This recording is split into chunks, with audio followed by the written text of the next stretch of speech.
Welcome back to the CDL. It's the final week of online qualifiers for heading down south to Miami.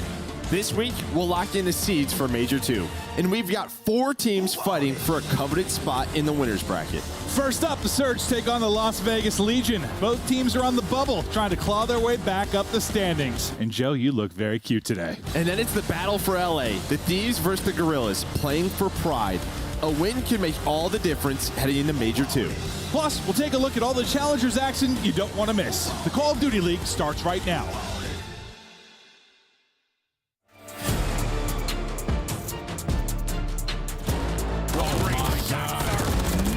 This has been a masterclass by the Thieves. What a brilliant moment for the newcomer on this Boston Breed squad. I don't have a clue as to how he's managed to survive. Shanti versus the world. It's going to be the most unbelievable turnaround. They've managed to pull it away. The Ultra, no hope. What a round.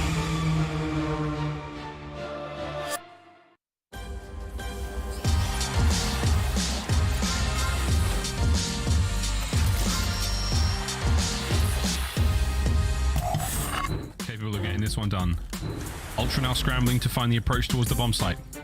Kleenex, the closest man. Shoulders thrown, doesn't see anything, commits. Dashi gets them both, the last man scrap. Can Bruce find another one on the round? No, Scrap gets it. And Pred puts in the bed, Optic Texas. With an absolutely disgusting display in Search and Destroy, they win the game 5. Optic taking down Toronto Ultra, the first time seeing those two brands face off here in MW3. Welcome back, everybody. It's the Call of Duty League hosted by Chris Puckett alongside Rosalie, aka Alley Cat, and Mr. Nameless down at the end. I want to start with you, Wheeler. We're going into the final week of Stage 2's qualifiers. What are you looking forward to? Listen, it's make or break week, right? Like, we learn what teams are going to be in the winner's bracket. A lot of dreams get crushed this weekend, and it's nice and fun to watch, for us at least. Yeah, Allie, what are you looking forward to today in particular? Maybe not exactly dreams, but hope certainly get crushed of not having to play one of the top 2 teams heading into Major II. All right, let's talk about those top 2 teams because Optic is playing for a #1 seed after beating Toronto. They are now 6-0. Yes, they've gone to a bunch of Game 5s, but they've come out unscathed, and now they get a chance to defend their throne against New York, a team that is currently the #1 seed going into Miami. And it's the perfect matchup, honestly. You know, 2 teams that have been unbelievable throughout this split have worked on a lot of issues they had in Stage 1, falling a bit short. And, you know, for Optic, the Search and Destroy and the improvement, it's been next level, man. A lot of the man-down situations, they're winning 3v4s, they're getting their bloods, they're winning the rounds when they're getting bombs down, and they're taking out top teams. That was the big win that they needed against the Toronto Ultra. Almost a flawless Neslo, only losing 1 S&D round. And on the flip side, you got New York, who have been unbelievable as well. Yeah, and I think the biggest problem right now is that New York has been unbelievable when it comes to the respawn, where on the side of Optic Texas, they've actually kind of been struggling in those hard points. You know, you could put them on a map like Skid Row, where it's a little bit more difficult for shots to get behind enemy lines. That's where a team like New York Subliners will find a lot of success, simply off of the way that not only Hydra's been playing, but Kismet as well. He has simply been that guy in Search and Destroy. If anybody's going to take Optic Texas to battle against them when it comes to those map 2 and 5s, it'll be New York Subliners. Let's take a look at our Major II standings. Only the top 8 make it into our winner's bracket. Optic, New York, they're guaranteed to be there, as will Atlanta FaZe and Toronto Ultra. Everyone else still up in the air here, Nameless, but who do you think has a good chance of either climbing or falling out of their current position?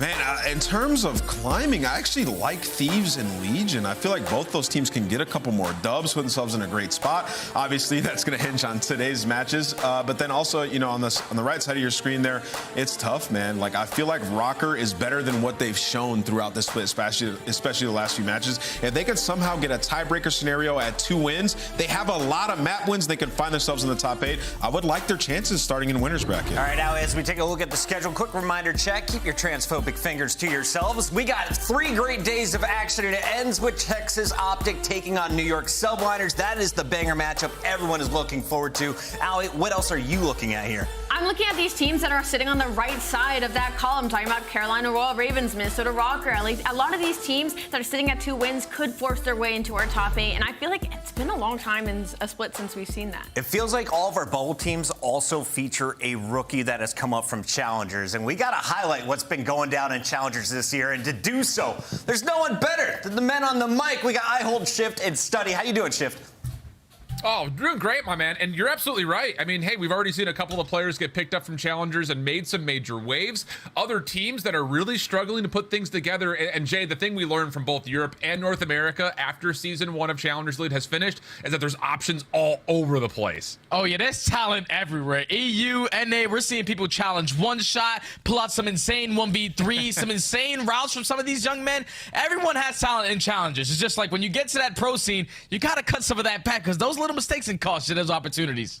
Absolutely the case. And let's be honest, I think there's a lot of quality players on both regions that may have found themselves in the CDL previously that just weren't on a good situation to find success. And the one thing we did learn kind of getting through Europe is that it is very heavily top-sided. Between Team War and Amit EU, these two squads have looked primed as being potential rivals for this year. I think a lot of that kind of with the drama and bickering back and forth on Twitter. But the thing about it was after a close matchup in the upper bracket, they both met up at the grand finals and Amit EU established dominance, clean 4-0 once they got to the grand finals. Yeah, I think it was that match they played at winners round 2. We're talking about going all the way to a map number 5. Team War were up 5-2 on Rio Search and Destroy, 1 round away from knocking them down a loser's bracket, but you allowed Old Mid to gain that confidence, win 4 rounds in a row, and then eventually beat you. Then they see you again in the grand final. They said, we have already taken care of these guys. This time we're going to do it even better. They walked away with a clean 4-0. So once again, congratulations to Old Mid EU, who were our champions of stage 1. $24,000 plus the 15,000 points that will help them in their pursuit towards Miami. Team War is still very considerable at $16,000, and don't sleep on that Clutch Rain team, mostly French squad. They have gotten third with 10 grand, but the drama just keeps continuing between Amit EU and Team War. In reality, you may have seen it earlier today, about an hour or so ago, he kind of tweeted a little cryptic tweet with him with a Miami Heretics jersey, so Amit EU were kind of forced to have to make a bit of a move leading in towards Miami. They've now found Hixie on the roster, but with that, Team War have had to make changes. They're in a good spot as well. Coming into Cup number 4, they played Denza in place of what was Hixie previously, and they looked not just good when they had the previous roster, but they ended up winning Cup number 4 over Amit EU with the new roster. Yeah, the Cinderella stage must be hitting different for Team War. Obviously, all these guys have been in the CDL at some point. We're talking about Beans on Boston, Vance on Minnesota last year, and even Harry on London. Even though it wasn't the best scenario, he still had that opportunity to get all the way up. And then obviously Hixie was on this team. We know what he was able to do for Toronto Ultra last year, but you see it, Hixie out, Denza in. The fact that they're able to walk away with that Challenger 4 Cup W right off the rip, Team War, they're feeling good and they're looking good. And that's the thing is, you know, we were kind of looking at all these rosters, honestly. When we were going in towards Boston, we said there's for sure going to be some of our top 6, maybe top 4 possible grand finalists. Neither team really had the success that they were looking for on land. So, yeah, you've got Hixie that moves from War over to Amit EU. That's going to cause some drama if they meet each other at Miami, I'm sure. But on the other front, like you mentioned, Denza has always been one of those guys you look at and say he's got takeover potential. And I imagine he was a major key towards this Team War championship, if you want to call it that, on Cup number 4. So with Marky B behind the helm as their coach, they are the team kind of carrying some favor in towards this Miami Open that they've got going. Again, it just comes down to, can you actually turn online success into actual on-land success? Because EU has notoriously kind of struggled out that outside of the Wobblebobs team from last year. But in North America, kind of a different story, because we had FaZe Black. They came off of their championship run during Boston, but lost half their roster, and a new set of stars have started to shine in North America, with Boston Academy absolutely dominating just about everybody throughout the entirety of the season. Yeah, Sensor retired, so they had to find a player to fill those positions, and they found the perfect combination of players. We're talking about Pentagram and Yeez, always in your face as those SMGs, but I think what really relied for this Boston Academy success was their AR presence. Shawnee's consistently, even though sometimes he's not putting up the best numbers, he's setting himself up for the right play at every single time. Early off the rotation, blocking a certain spawn. That's the player that Shawnee is. But I don't know what has happened to Cammy. If he's been possessed by a demon, ever since he's entered challenges, he's basically dropping 30 to 40 kills every single map, a 2.0, and he was the deciding factor to them walking away with this W. Yeah, it's one of those things we always kind of joked around a little bit when we were on the broadcast. It's hard to look at that previous LA Thieves roster and point to one and even two players of this is where the problem was, because, yeah, Cammy looked particularly great. So did Joe Deceive. So there are some question marks maybe depending on how Thieves finish off their run here in stage 2. But into the actual standings and placements, Boston Academy, your champion. Spacefish Taco, don't sleep on those boys. They kind of surprised us throughout the entirety of season 1. And then you've got a heavy loaded roster of Convoy Gaming and Houston Spartans that have kind of moved things around. But the curious point was FaZe Black, again, after coming off their championship at Boston, not only had some struggles throughout the group stage, they only finished top 6 when they get to the playoff bracket as well. And that also forced maybe some question marks and concerns, and it actually led to a pretty major roster move in their own right. Yeah, because obviously if you're the team winning in challengers and doing it in dominant fashion, some of your teammates are going to get picked up. We've seen Asum, we've seen already Kremp making changes on their respective rosters, but now you have to fill those pieces. You pick up Joe Deceives, who for us, another player who we put in that category of Cammy, 30 per respawn. Yeah, that was Joe Deceives with that SMG in hand. Then you also had Lunas alongside with that AR, putting down shots. But when you're a team that's making a roster change so fast, it's not going to be easy. It's not going to be very, very quickly where you're seeing a lot of success. So at least if you are FaZe Black, you were able to get a top 6 in the elite, but you already make another roster change, and Dylan Rex is in. Oh, they've already been finding W's. I don't know what it is, Alan, but Brack and Exceed, they've been winning a lot so far in this game. No, they've been winning a lot whenever they get a chance to play with one another. But, you know, it is really interesting because I think a lot of people who paid attention to challengers at the back half of last year, there's a lot of conversation about how Lunars very well may be the next kind of flex main AR that could be seriously looked at that has not seen the CDL. But I feel like a lot of people just kind of shied away from what Dylan Rex was able to do last year. He was one of our overall top elite KD holders, just wasn't able to find the finishing placements that really kind of allowed notoriety to continue through. So he now gets picked up to FaZe Clan Black, and wouldn't you know it, they also turn into a Cup 4 championship with him added to the roster. So a lot of kind of passing of the baton here, where maybe the favor from Lunars at the end of last year has now kind of been pushed aside, and maybe Rex is the guy to kind of keep your eye on, because FaZe Black with that Cup 4 championship definitely have eyes on trying to go back to back when they meet up again in Miami. So a lot of interesting things there. I think there's also the conversation and consideration of the players that had already been in the league, again, kind of finding this unfavorable position of meeting up with some pretty poor CDL teams last year, and that kind of hurting their stock just a little bit. So lots of things to look at as we look forward to Miami desk as we kind of get you guys back in the conversation. Awesome stuff there. Thank you for the breakdown of both EU and NA. I want to start, though, Study. Who wins in Miami? Pick one team for me.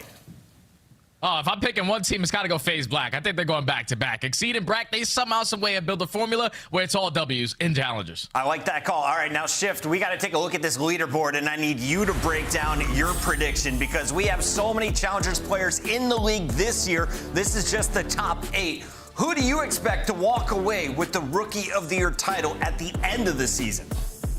Yeah, it's tough to say, right? I mean, Gwyn really has been unbelievable, but the lack of overall success from the Carolina Royal Ravens, I think, will kind of hurt his stock just a little bit. Kind of a similar situation where Linz has been a staple from day one for Minnesota's success. But I kind of want to give a little bit of a shout out towards Gio, because since being picked up towards Vegas, he's really helped this team improve quite a bit. I mean, I think the argument would be you make one more roster change, and I think we all know who we're looking at. This team could be a major threat for a top 6 all the time, and I think a lot of that comes from Gio's flexibility. Wait, Alan, who are we looking at? Yeah, who are we looking at? Oh, I don't know. That guy in 7 is, you know. Wait, he's a game Well, winner. watch it. That is the Green Room's favorite player. They have a chance to go 5-2. No purge slander while I'm in the room. All right, we got to kick these gentlemen off the show. We'll catch you a little bit later. Thank you so much, Shifted Study. But let's break down what's going down today in the CDL. It's a 2-match day. We're going to see LAG versus LA Thieves to end the day. Before that, though, we get a little sampler of some teams fighting for the winners bracket. Vegas is looking very likely. Seattle desperately needs a win tonight, Allie. Yeah, they desperately need a win. Will they get it? I mean, Brezzy showed us a little something in their last series, so maybe they could upset. And of course, the good news is all 12 teams will be in Miami. You can sit next to Nameless and watch them all. All you got to do is scan that QR code and come on down to Fort Lauderdale. It's the Miami Heretics Major II Tournament presented by Gamergy. It's going to be a good time. I'm having my purge jersey on. I'm going to be getting hyped. Scan that QR code. Get your tickets. We got 2 tournaments at once. You just saw the challenges breakdown. It's going to be real exciting. Come on down to Miami. We'll see you in a few for the first battle of the day. When we come back, it's Vegas versus Seattle. You don't want to miss it.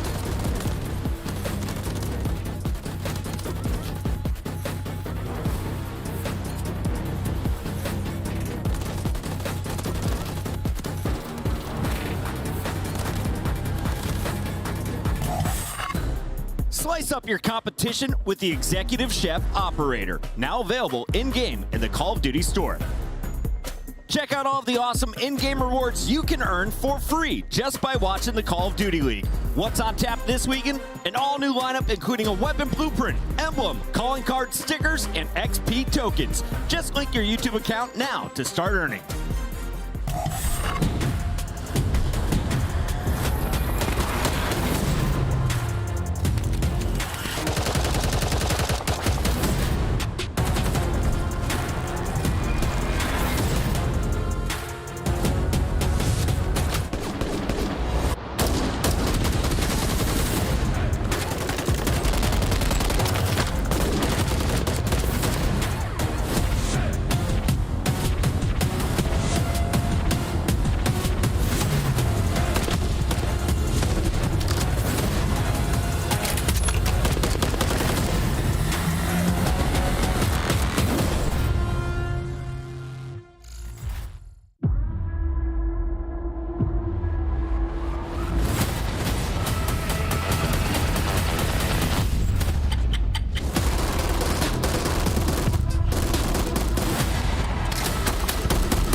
Seattle Surge is entering their 6th match, and they're looking to finish with 2 more dubs as we get all of our predictions in favor of Las Vegas. Tell me how the Surge win today. Las Vegas, by the way. They win by a miracle. Vegas? Vegas, yeah. I'm Thank you, Vegas. Nameless. Yeah. I'm going with Vegas. They look Fans? great. And one person to watch out for is Attach. He's top 5 in every game mode. The man is a superstar, some would say. If Surge wins, it's got to be Brezzy, the hero again. Maven, can he do it like he did last match? I'm excited to see if he can pull it off. I don't know if it's a miracle necessarily, but listen, we've all been very impressed by Legion, Las Vegas Legion. Joe, as I said it correctly today for you. I'm proud of you. Thank you, buddy. Yeah, we were joking about it, and then somehow you said Bears like 3 weeks in a row. Yes, I don't know how I pulled that off, but we're in the game. Let's go. Let's get it, baby. Right into the action we go. Teams battling for a winner's bracket berth. Some work to do. If you're Seattle, you've got what? Legion, then it's Boston, right? His second match? Yeah. Okay. So 2 winnable games, you would say, right? You're not really facing the top 4, because outside the top 4, it's kind of a crapshoot. Thieves, Vegas Legion, obviously playing very well these major qualifiers, but you're not the favorite, but you got winnable. Yeah, winnable games, 100%. Let's see if they can work with Brezzy, but nice time here for Vegas Legion. Brezzy and Hook with the SMGs able to find a couple of kills, so they're gonna fight for some of this scrap time on rotation, though. You have RCs watching the cross alongside of Abuza. Over to RCs now. Just waiting on the pressure, start to mount towards second. If we get the kill before a teammate drops, and there is the second. And top red, third. In front as he grabs a rival. Might set them both up for Hook. He's able to take one at least before he drops. Now we shift the focus over to our second hard point. Brezzy is here. A teammate to work with in Abuza will be soaking up the time, and now you're trying to make a decision if you're a Legion. Do we push the hard point? Do we deal with the players that are trying to get over to the point? Well, I mean, Attach finds that kill. That might turn into 2 because Hook was right below him. So, I mean, the fact that RCs gets that headshot while stunned turns into a pretty easy hold. Persia's going to get found.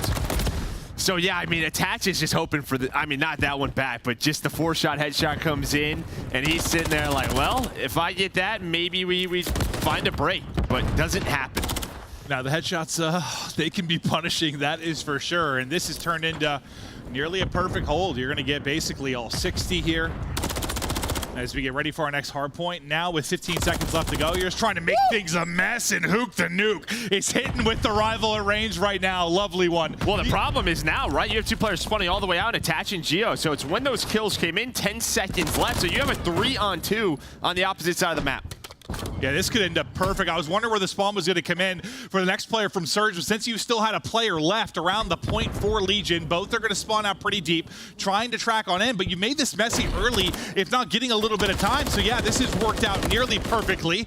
The battle here going to lead to a team kill there. Hook now just trying to stay up. Nobody really soaking up much time yet. Yeah, but yeah, you take this all day if you are Seattle Surge. Great job. Hooch is playing his life, using these doors, opening them, closing them, hitting shots with Abuza. They're on 8 in a row as a duo, finally taken down. Geo, though, now it is his turn. Well, you lost him.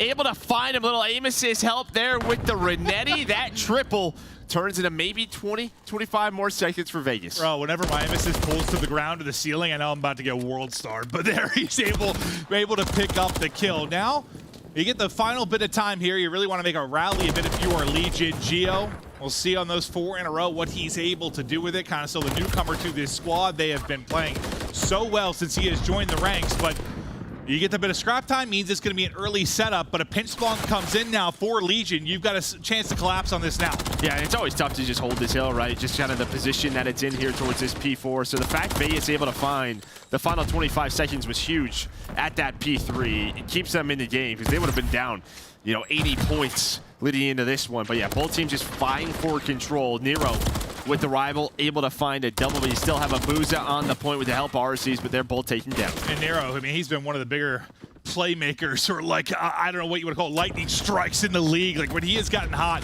when those moments come through where someone's got to go nuts, he has been terrific. No streak's going to be coming his way though, as I curse him there, and he ends up dropping right after the gas, but with the final bit of time, trying to get it is Surge, but Attach says, no, no, no. That's why I'm top 6 basically across the board, 5 in a row for Dylan Price. Yeah, I mean, beautiful positioning, then just hits the little drop shot, little third heady, and well, now he has the cruise. So 6 in a row, up to 12 and 7. He is in form, but here comes Seattle Surge. You do have one player pushed up, and I like this from Abuza. But the timing to go the way of Attach, so it's a little bit weird on both sides. You see he's kind of on the mini-map. It's a 2 versus 2. And Attach going to take down Hook, and on the other side, Geo able to find Abuza. Getting it done with a gunny, getting it done with the melee. A little awkward timing there. I think he didn't think anyone was to his left, but then Brezzy was there, and Brezzy will take him down, but you'll have that streak to work with. Tie game now, 86 apiece for both squads. We hop over to Purge, looking to get nasty. One up top, looking down low. That's a trophy, not a player, and he'll reposition for now. I love it. I love that play. Just repositions, bait them in.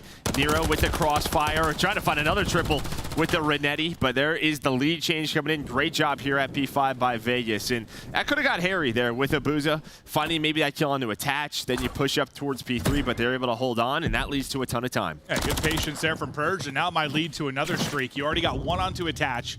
Now 5 in a row for Purge. I mean, they've been streaky. I mean, Geo had his 5 in a row. It's like these big streaks counting for a lot of their kills, but also a reason why they've got an advantage in this one for now, as we still got 40 seconds remaining here on the clock. We'll see if he can play for this streak. 1 in behind, and just barely able to take that. Hook must have been a little weak scrambling in. Yeah, I mean, just able to connect. There's a little bit of aim assist there on the pole. But Legion now, I mean, they were down around 40, now up around 60. Let's go to a listen with Vegas Legion. Take your time, back alley. Great time right here. Take your time, it's good time, bro. Get in balcony, trap down. I have your fire. Could be junk on me, could be junk on me. Yeah, check everything out, Evan. I'm trying to. Close the door and stun, you know the deal. Honestly, it's get close. I'm gonna go low, okay? I'm back. Low man, watch out. He ran out, underpass. He's one shot though. There's 2 of them that just get up. All right, take your time. I'm thinking up. One, gonna go mid-hop. Nice, No, you went back to vending. Vending I have mid-hop. I have mid-hop. Nice. One more time. We can work. Work this. Missing one still. He's coming from time. Closet. Three. Missing one. Back alley. Leave guys drops. I'm gonna get your top fire, okay? Back alley. Dead. Could have been bust ready on you guys. I don't know. No. Missing one. Okay. Pick up deep left. Heaven. Be cut dead on one shot. I'm gonna back up and go on you. I can't get in or nothing. I'm backing up and going you, okay? He's one shot top AC. One shot. They could go mid and shit. I'm backing up. That guy's running away. I got all time. I'm gonna open you. They're gonna come to me. This is great. I'm going deep in the back. I have deep in the back. Behind the back. You guys are really I'm just staying in a fucking corner. Literally just hide deep top fire. This guy's top fire. I'm staying in the corner of the back. Run that mid on me. I'll single Alec. He's gonna be top. He's going towards jump side. Towards Bob. Two freezer. I'm in the back. They don't know. Just wait. Literally just wait, Evan. Back there. Just wait back there. You guys meet up right, and I'll streak. Yeah, I will streak, okay? There's 2 bear on you, okay, Purge? I hear you. Just hide in the back. I will streak this. Like the black rose? Let me know when you guys get top.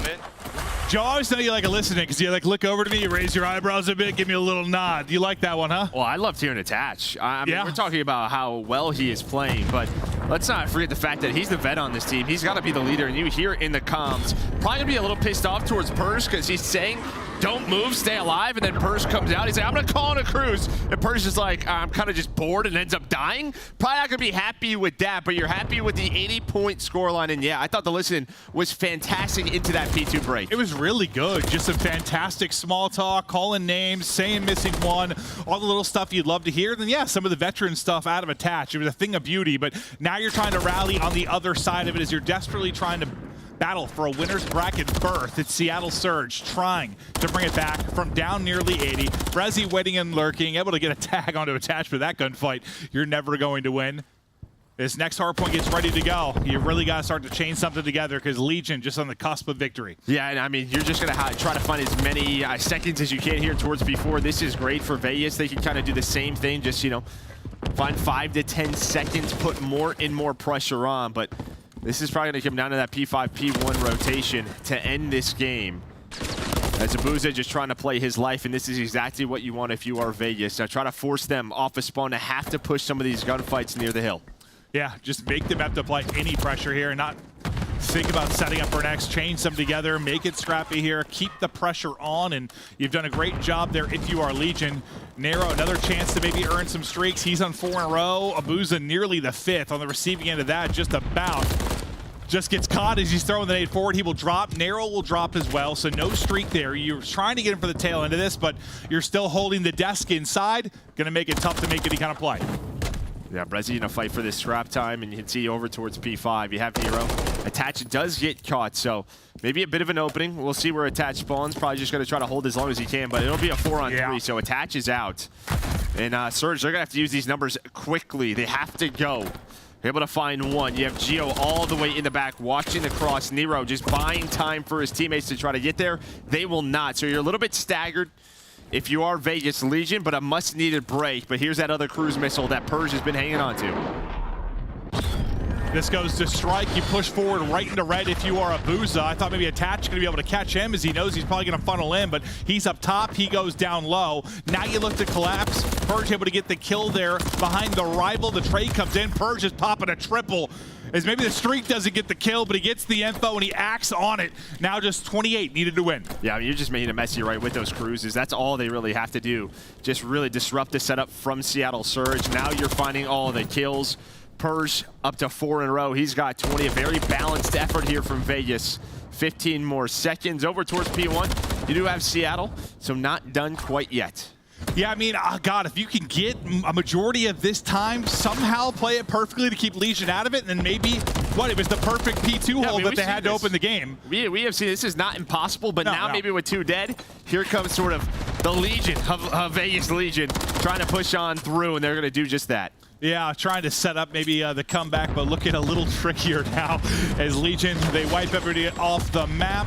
Looking like a map 1 victory, and that's exactly what it's going to be. Legion have been so solid as of late. They'll strike there on the map 1 after going down, 60, 80 points early? Yeah, I mean, and it could have been worse. The fact that they were able to deal with that first P3 and at least find the final 25 seconds, I think helped them out a lot. Because, yeah, Surge did great in P1 and P2. That's really where they found majority of those points in the first set. Then Vegas just got comfortable. Really, that P5, then you had a couple of streaks on your side, some extra utility. And I think that second rotation of hills, as we're going to take a look at the stats, that P2 break when we were in the listen-in really just, I mean, that really widened the game for Vegas Legion. No, it was amazing, and you see leading the way in damage with your ARs. You got Tatch and Arcades kind of leading the way, but you said a balanced effort. You really see that kind of, honestly, across the board for both teams. It was pretty similar efforts there, just a little bit too much for Legion as they're able to get the W. Taking a look at the overall time, Nero soaking it up with 2 minutes in the hard point. Yeah, Buzo with 209 on the other side, attached in nearly 2 minutes as well. So just 25-17 in nearly 2 minutes, and that's kind of what we're talking about with this guy's doing. Great. No, he really has been doing it everywhere, like every mode. You know, a lot of the chatter this past week has just been how great his stats have been, considering he's not on a top 4 team. One of the teams maybe considered to be a contender, but this team slowly. It's Vegas Legion team. Yes, listen, they're not in that territory yet, but they've been looking stronger and stronger. No, they're getting better and better.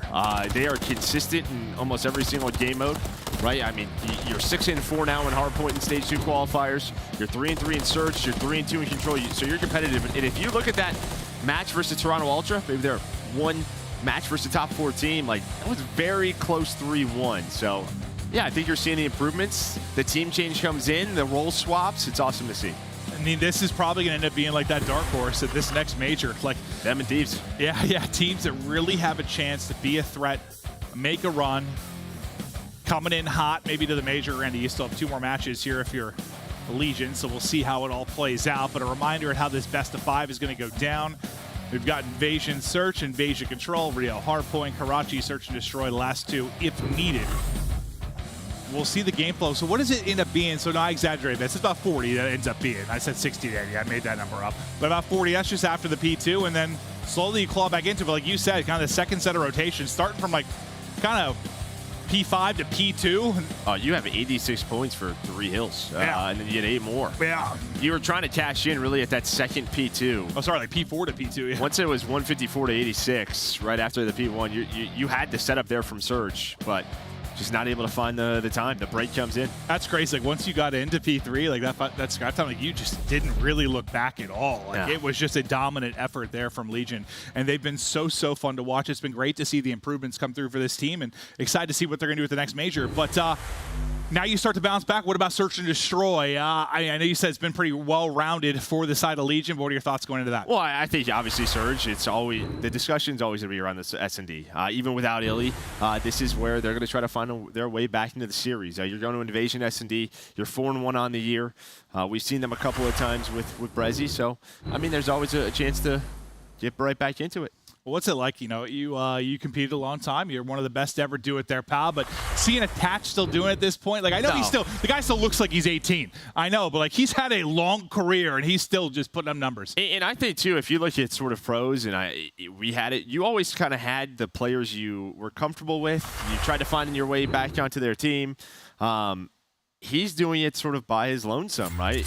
And it's working out well so far. It's a bit of a rebuild, but he's got no one he's teamed with before. This is a squad of youngins around him.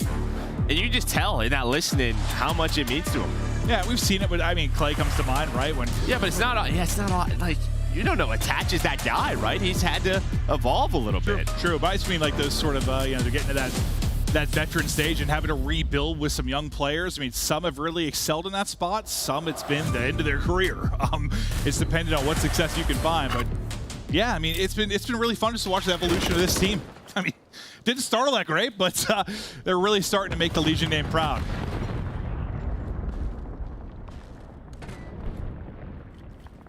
But now, for our map 2, we'll see if Surge can answer back. They'll be on the strike, the attack here for the beginning of this round 1. Remember the last time you and I tested this, is kind of just when Hook went crazy mode. Ah, true. So we'll see if he can do that again. But that was when they were down 4-1, 5-1. I forget exactly the scoreline. But Gio's the one player for Vegas right now in position to defend B. And well, he's able to do so. While that's happening, Nero able to take down Abuza. And well, now he's able to find the second Arcades. Last gap going to be Brezzy in a 1 versus 2 with 35 to go. I remember last time we casted, I think Legion here too. Gio was really good from that B position.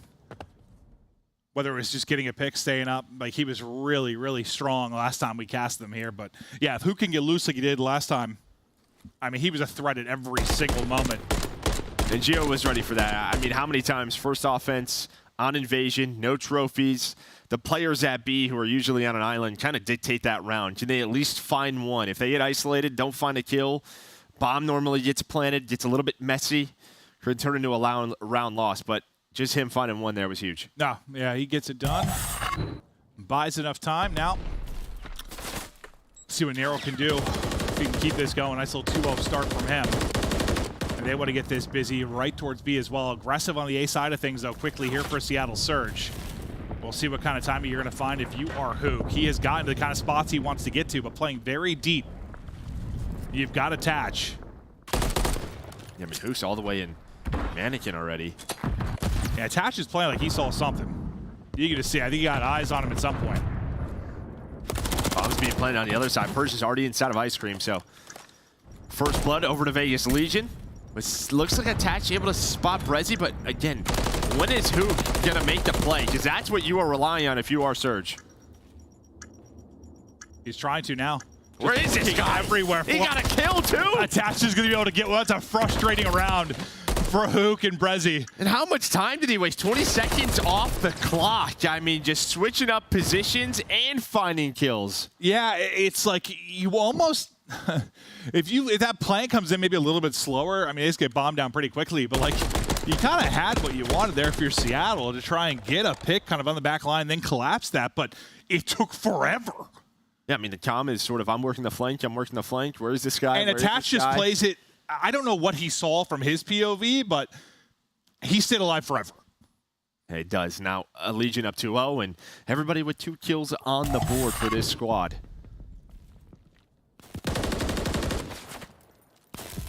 Because he was kind of that like lone man deep that, you know, they were leaving that wide open, that push. He's the one that's got to play for it and deal with it. But it seemed just as like cat and mouse for so long.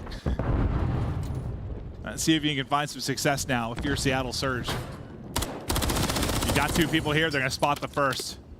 How do you play this now if you are Purge? As you're kind of left on an island, you're in a 1 versus 4, basically, until Attach is able to rally across in the pinch ultimately from Gio. Yeah, a little gamble there on defense. We've seen that time to time, especially around A inside a cafe. Hoping to find one, but doesn't happen. Brezzy, not with bomb, but does get pushed up. Pur's not going to see him. Did Brezzy, though? I know he was turned around looking towards courtyard. Here comes the bomb, so this still could work out, and it will. At least to find one, almost the second. So is he looking courtyard when he peeked that second? I was wondering. I was like, he had to have seen him, right? Oh, that is tough. We'll see if it ends up mattering, though. As he tried to shoot through, Attach actually going to take out Gio. Now in 1 versus 3. Bomb has been planted. Just going to get tougher from here. He's spotted from the back tank. RC is able to put in some shots there through the mid-cut, and he will drop. But, yeah, I mean, it gets scary early. You play a little aggressive. You have 2 people pushed up A. You lose 1 player right away, and then you just sort of put the clamps on stuff if you're Seattle. Just sort of get a pause, try to catch somebody. I mean, Purge almost. I think he needed 1 more bullet. Oh, if he gets both? Yeah, that goes a lot differently. A lot differently, but doesn't happen. So nice round, nice bounce back for Surge. That must have been insane timing when he peaked.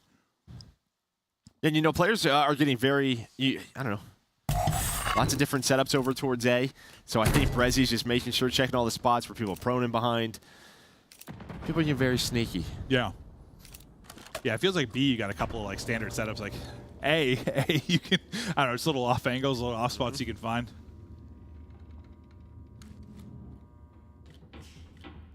Now, you're pretty spread out right now if you are Legion. Like, playing maybe for some aggression. I mean, maybe if you think about your last round, like, you know, Attaches, like, 2 of them pushed up very quickly. They know how Hook probably likes to play this map. This looks like we're trying to catch Hook. Doesn't really go that way. That's what I was going to say. It's just trying to catch Hook. You're setting a trap. They are into a 3-on-3, so nice trade. Brezzy tried getting aggressive with his teammate, maybe trying to get him out. As he gets taken down, Hook does slip on through once again inside a cafe, but it looks like the B hit coming on through. So it may just come down to Hook's flank once again. Does he find the timing this time? May not need it. Abuza RCs, the AR's locking it down. Geo, 64 HP.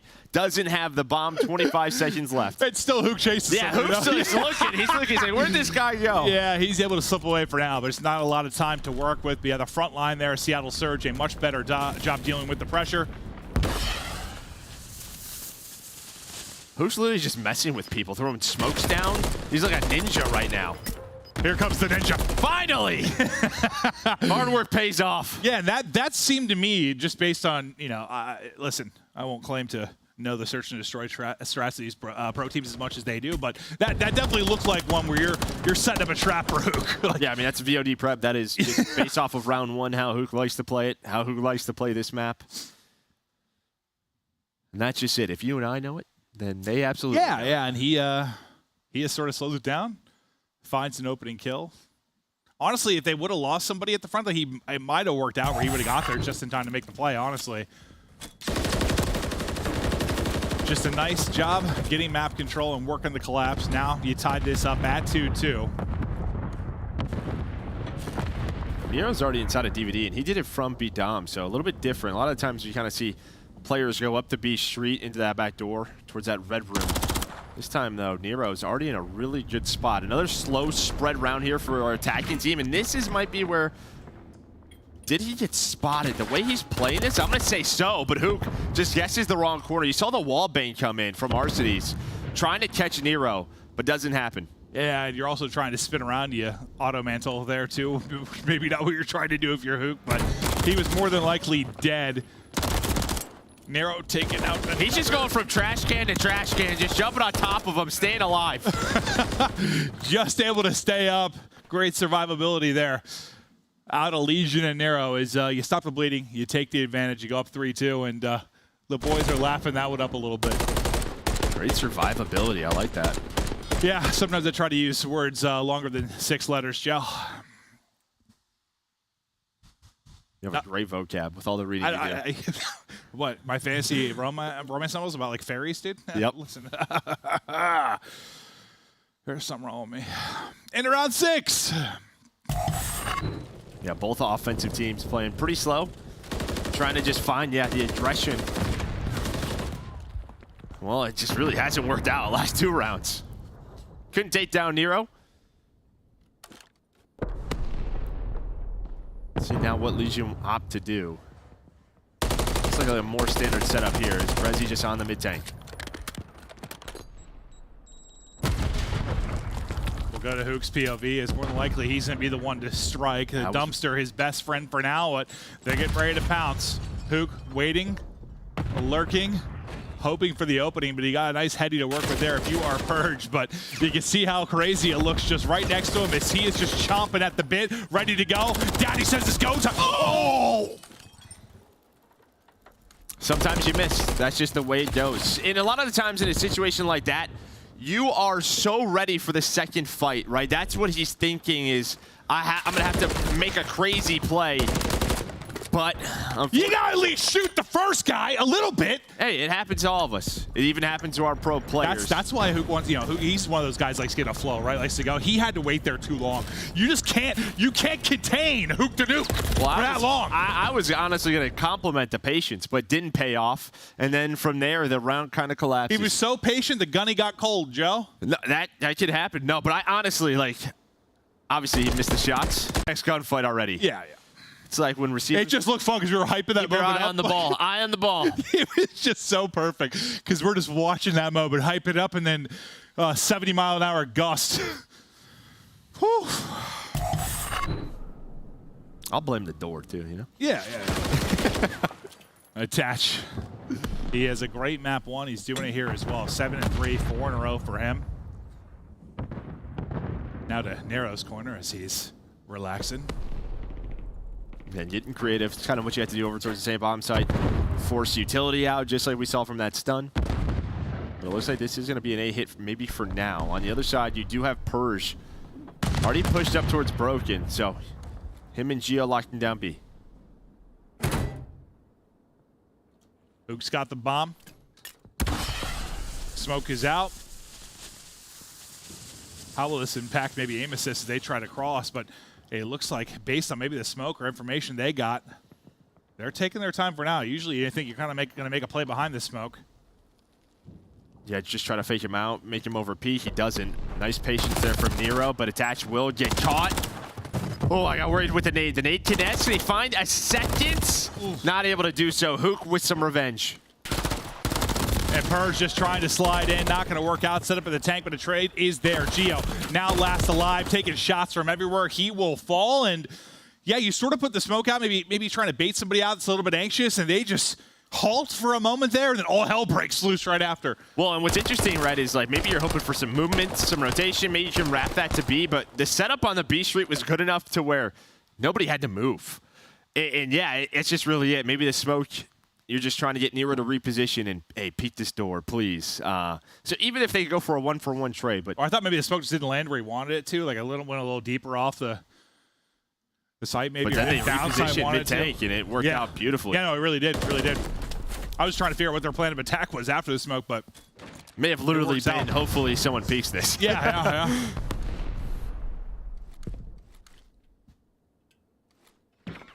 So what, you got advantage for a moment now if you're a Legion, but Seattle Surge just don't want to go away. Every time you have a chance to really get some nice separation here if you're Legion, just doesn't quite happen. It was attached building towards Streak. That story comes to an end. Arcity's leading the way in the Seattle Surge camp so far at 6-5. And you've got the bodies here towards A if you are Surge. Pretty quick rotation over for Abuza from bridge side if needed. But Hook looking to be the point man, and that's an easy one. And he's just going to hit through the smoke. Hello! Oh, God, it's a horror film! Man, he really does just embrace the chaos, doesn't he? Yeah. He runs into his own smoke, says, I'm going to go for it, gamble it, try to get the second. Doesn't need to, though. His teammate's able to find it. So 4-on-2 here for Vegas. 20 seconds. Bomb in the hands of Purge. They have to go. I don't care if it's this or CS or what. Nothing more tilting. Someone throwing a smoke, sprinting through it, and frying you. Nothing more tilting. But Seattle Surge, they get the win. They tie us up at 4-4, and Hook gets the opener. Yeah, I mean, you can just see, right? Getting creative defensively over towards that side. Nero opens the door. Kind of wanted to do the same thing we saw last round, throw the smoke near the bomb. But, yeah, Hook's just watching the door. Well, I think that's what you're kind of talking about, like all the little spots you can be in on A, like where you try to position. Like, just try to catch somebody. That's exactly what he's able to do. 3 in a row now for Hook. Tied up 4-4.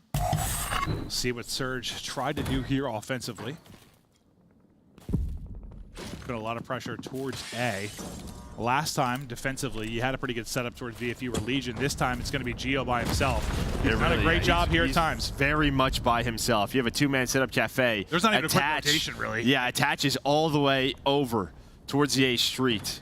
Yeah, you got nobody that can get to like ice cream side quickly. You got like a cut through dark, but maybe with that stun hit, does he get some help here?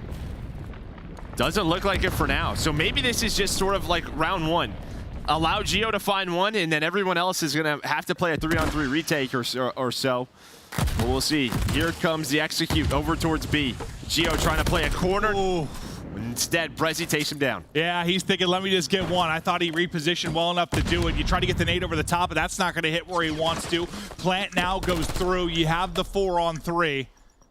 You've grouped up basically all ice cream side now. You're trying to hit this out as a flock of eagles. Oh, the trophies are there. I like the heads-up play. They saved their nades for this position. But they had the trophy down. So now 25 seconds left. You have the smoke, but this is so difficult to do. Purge is able to find one, but there we go. Numbers too strong, setup too strong for Surge. That's 3 in a row.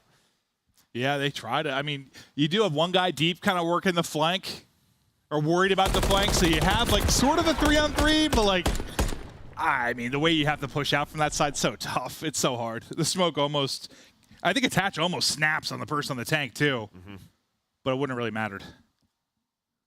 They left Geo. Hoping he found one. And you're right. Yeah, he kind of repositions to dodge the nades. It's just Brezzy pushes it with a rival. That has the advantage. Yeah. If he got on his belly a little bit quicker there, maybe. But he would need to get the first couple bullets off like first. Just going against the rival. I swear his like drop shot just felt like slow motion compared to Prezi as they got over there.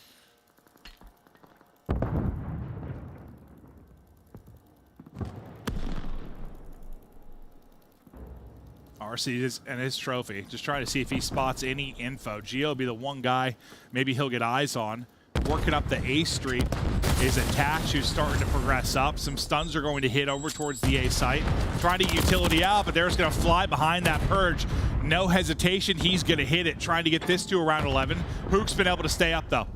And then you got a one-on-one over towards B. They know he's here. I didn't know if they heard the door, Ooh, but 8 HP. He's able to stay alive, and again, just try to make this smoke play. Here comes the help, though, from Abuza, but the bomb wrapping out. Heads-up play here from Legion. Yeah, Gio won his one-on-one against Arcides, so he'll win that one-on-one, and that means what? Sight wide open. They get all that info in the world. Now you're kind of lurking here if you are Purge.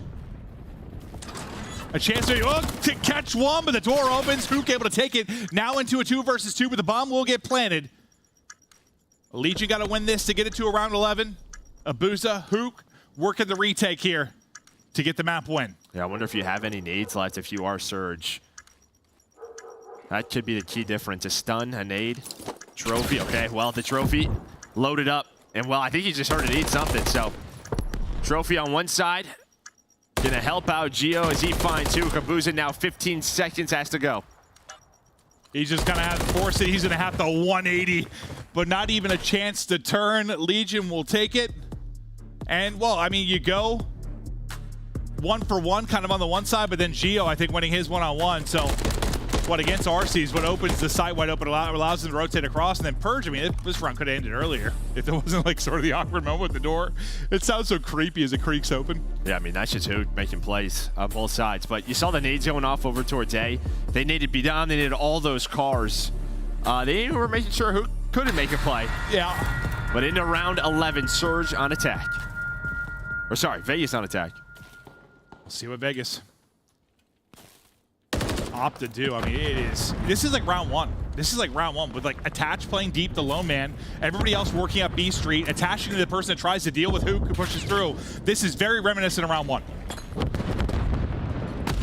But getting the reads from Surge to get Hook in that spot. Now that they isolate him, I kind of like this. Wrap all the way back to try to find Hook, but it looks like the difference, round 1, it felt like they had an idea he was here. Not this time.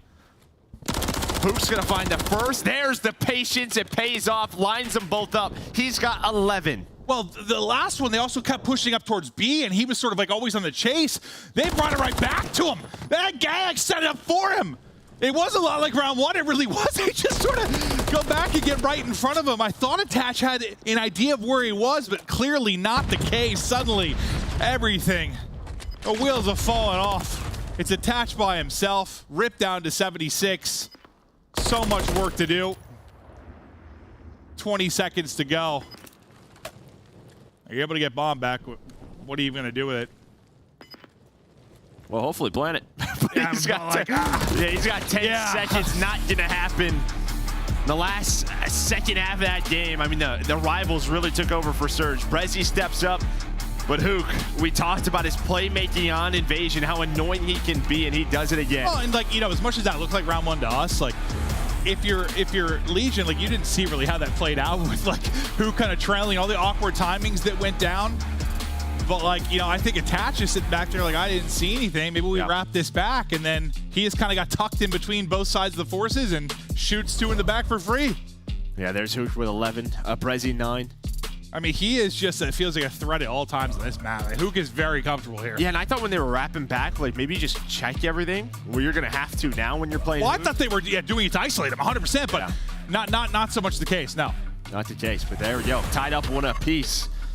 That's Karachi hardpoint with the way of Legion. Just saw Seattle Surge clutch up, but they were down 4-2. Yeah. Win 3 in a row, but then we go to a round 11 where Hook makes up for that play in Cafe. Yeah, a little bit windy in that moment, but no, unbelievable search and destroy back and forth all the way to the round 11. That will tie us up at 1-1. Hook has himself a map. Attach really kind of popping off in both maps, just not enough to get it done there in the map 2, but you're battling for a winner's bracket berth. Legion, Surge, set to go the distance. We've got a control coming up after this break.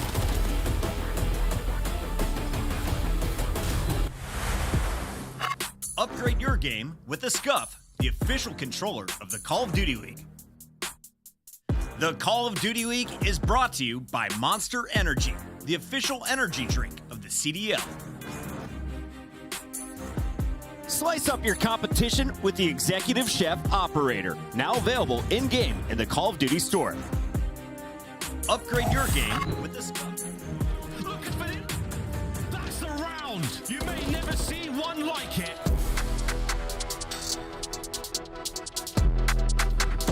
Everyone from Vegas Legion trapped behind enemy line. This is tough. As Ghosty finds 3 with 1 clip. Those are great shots. That is what Shotzzy buys his team so much time. He's able to find 3 more. He is just going, and you see what this does for their hard point. He's just so good at being elusive. Yeah. It can be such a pain in the ass to deal with. Maybe long lane. But that was a very, very good listen, and a reason you're seeing this score busted wide open, and map 1 is done. This guy is insane. Same time, Asim once again gets a kill. He's got 2 in this round. Every time you get numbers, if you're Optic, Asim has brought it back. Asim working on the ace. That's 3 for him in this round. It was plant or hold for the kill. Dashy chooses to hold. Get a chow, not gonna happen. It's an ace for Big Asim. What a brilliant moment for the newcomer on this Boston Breed squad. FaZe holding it down, looking for the win right here and now. It's Abe and Drazi in the feed. Sim joins them for the posterity, and that's giving you the final 10, and that should be map 1.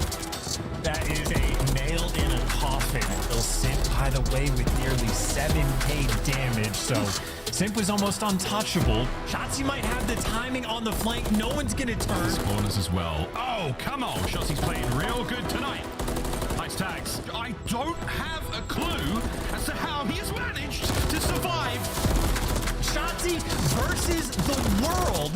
He can't get the 3rd, but here comes Shotzzy, 10 in a row. Looking for the 11th. That's a round.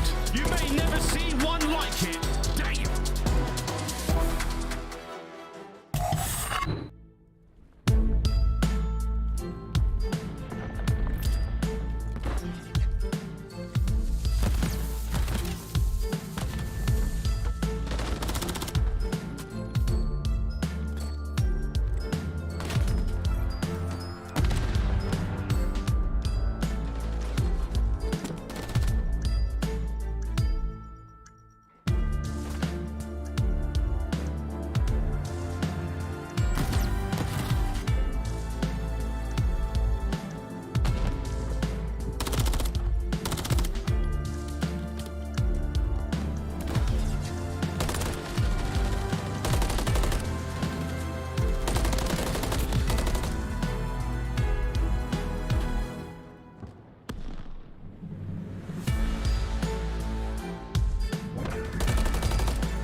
Hello and welcome back. We get ready to go into our next map.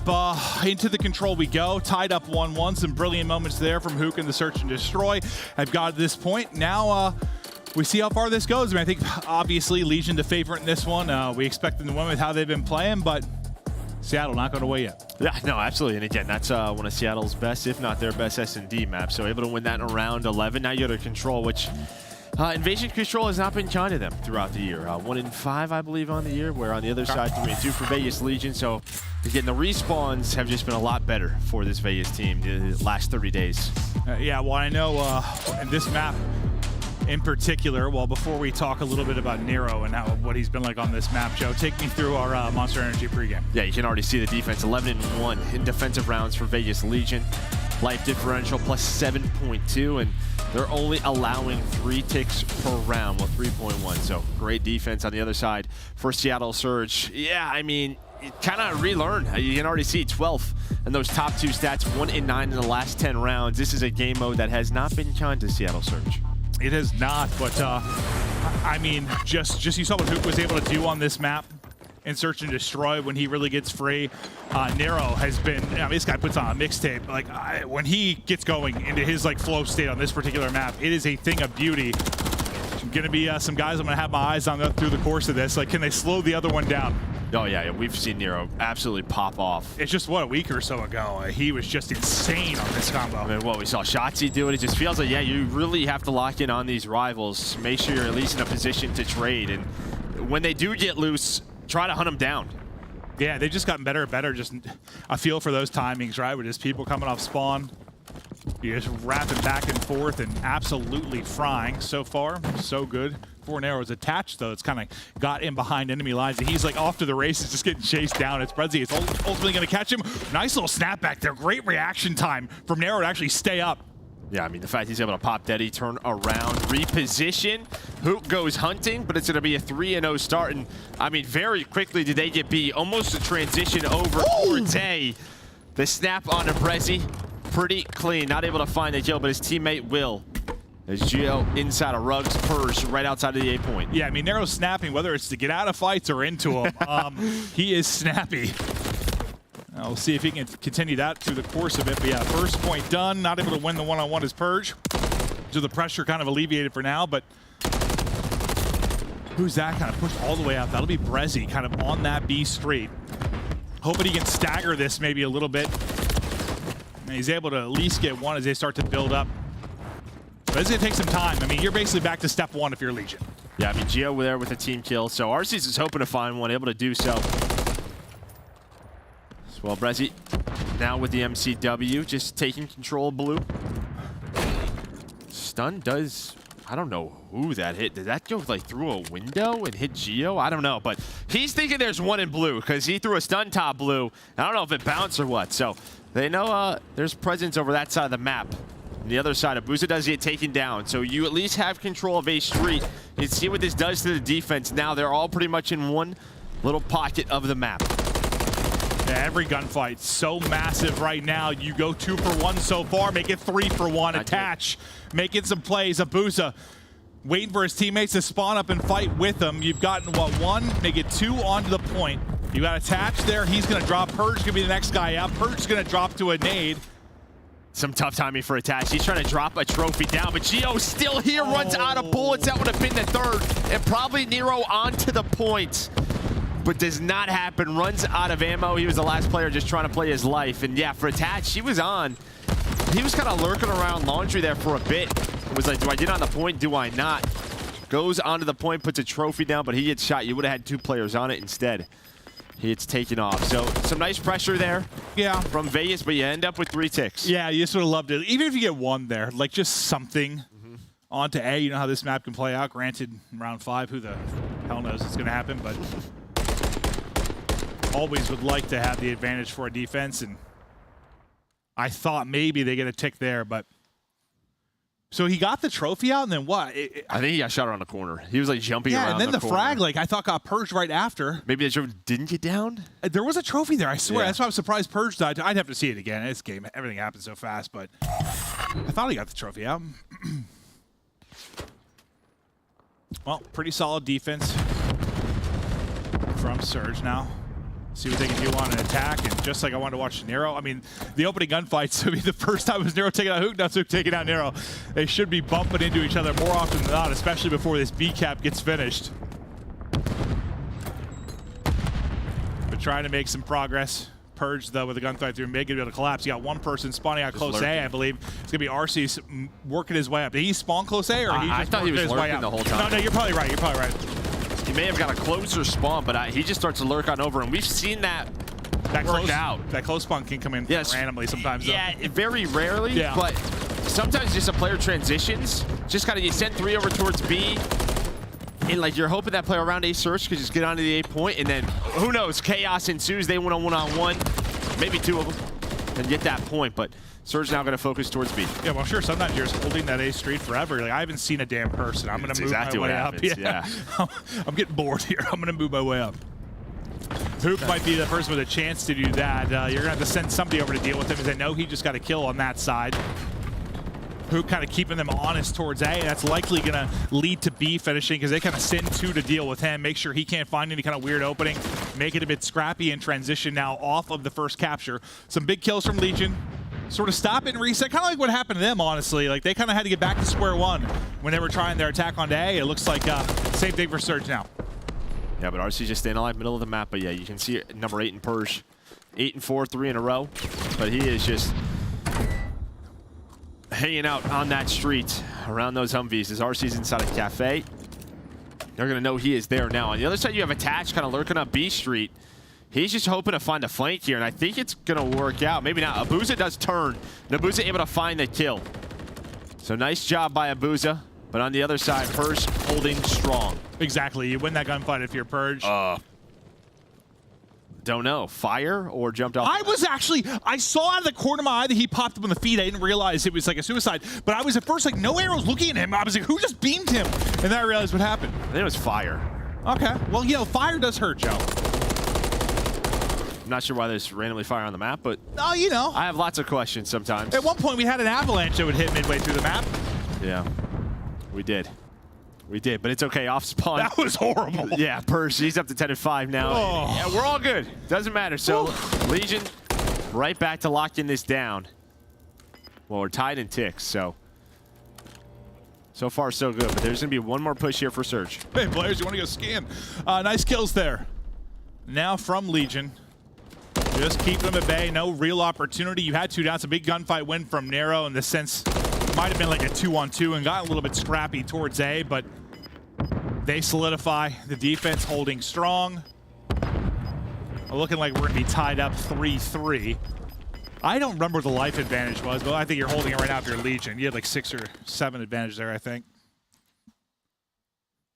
So just strong defense. No real opportunity. You had one point where you were able to get on A if you were Vegas. Like really? You mean like RC's like early? No, Vegas. Oh, you're talking round 1. Yeah. Oh, right, so he did fall off the... Oh, no, he fell off the map. Oh, he tried to get around here. Oh. I didn't even know you could do that. What was that? Was that Scream in the game, or was that... Who just did that? Oh! I think that was you, actually. What was that? That was your sound. That was your Was that our production team? Yeah. Absolute clowns in there. Well, I love you all. I think they take after you. I hope so. We'll be partying. My producer said, "Are here the round started?" Yeah. Said lock in, Clint. I'm sorry. That scream got me good though. It really did. I didn't even know you could go that far. So that's the first time I'd seen that. My bad. There's no fire. Same result though. Dead Purge. Tries to peek. Geo makes him pay. So far, clean and effective. Efficient here towards B. Working towards that second bit of progress. Now you're getting that next push up if you are Surge. Yeah, they send Abuza. You know, sometimes if that one player gets on through, finds a kill or two, maybe it's retake time, but does not happen. Brezzy, though, on the transition, slows things down here for Vegas. Attach and Geo going to try to find some space to maybe make you play, and they find it. So this is actually great, but you do have RCs all the way up A-side street. Yeah, honestly, I was going to say, like, similar to the other 2 rounds, like you get some clutch kills, like defensively, right as that point finishes, but he got the 2. The other 2 just kind of sprint on forward, and things start coming apart as Geo snap-a-doodle-doo. He's on 7. You're on to A, and you are a threat right now if you are Legion. Yeah, again, those 2 transition guys, Attach and Geo, they set up the play. They're able to find RCs on the street. The second tick coming on through. It looks like that nade does connect, so it's only 1 player on this right now.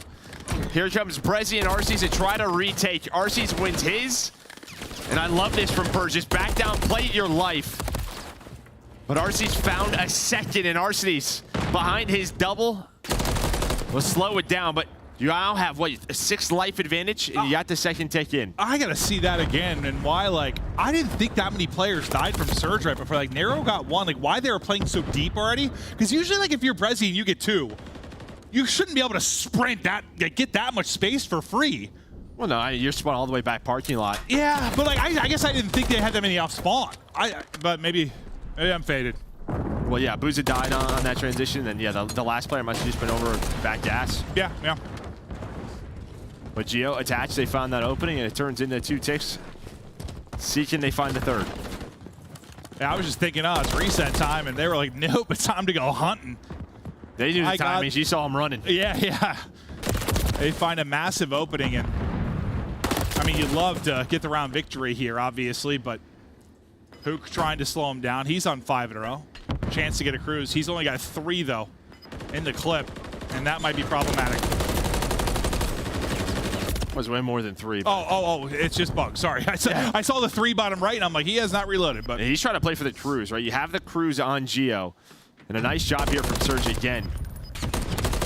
That was Arcees who made the plays. Him and Rezi to find that break over towards A. The round was done. Then they get map control. Don't allow Vegas to make any more plays. So you do get 5 ticks in the round, but Surge with the W. Yeah, now basically what? You get 6 here, you win. You get 5, it's going to go to lives. See if they can get a little more success than they did in the first attack, just walking away with that B capture. See if they can find a moment, because they really didn't get one in the first opportunity. Really just Legion has had their chances. Geo's having a hell of a map at 22 and 17. Nobody really kind of popping off on the Surge side, but you are up 2-1 and still a chance to walk away with this map. But we'll still stick with Hook because he's the guy carrying the 5 spree into this. Yeah, he knows, right? He's got the MCW out. He's trying to find a crossfire with the teammates.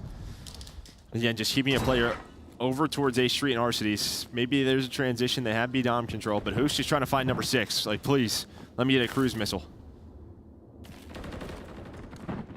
He's just lurking for a freebie, and that timing could not have been worse.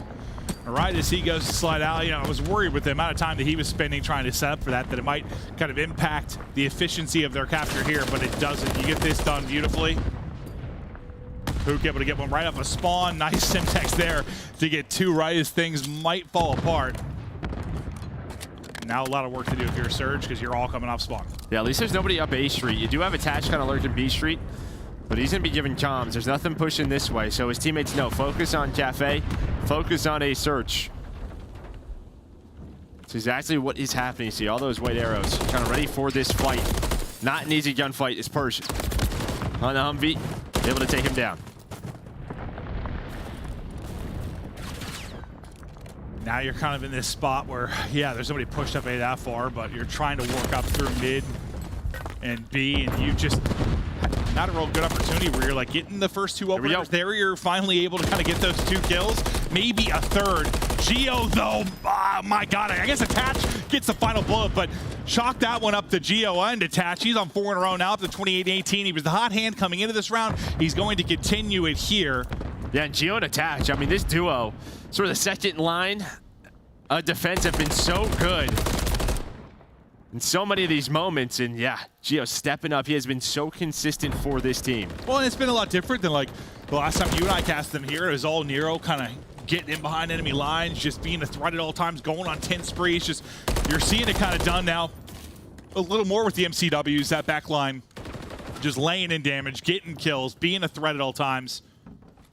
And they've become, yeah, solid little duo here quickly, considering Geo. It's been a handful of months.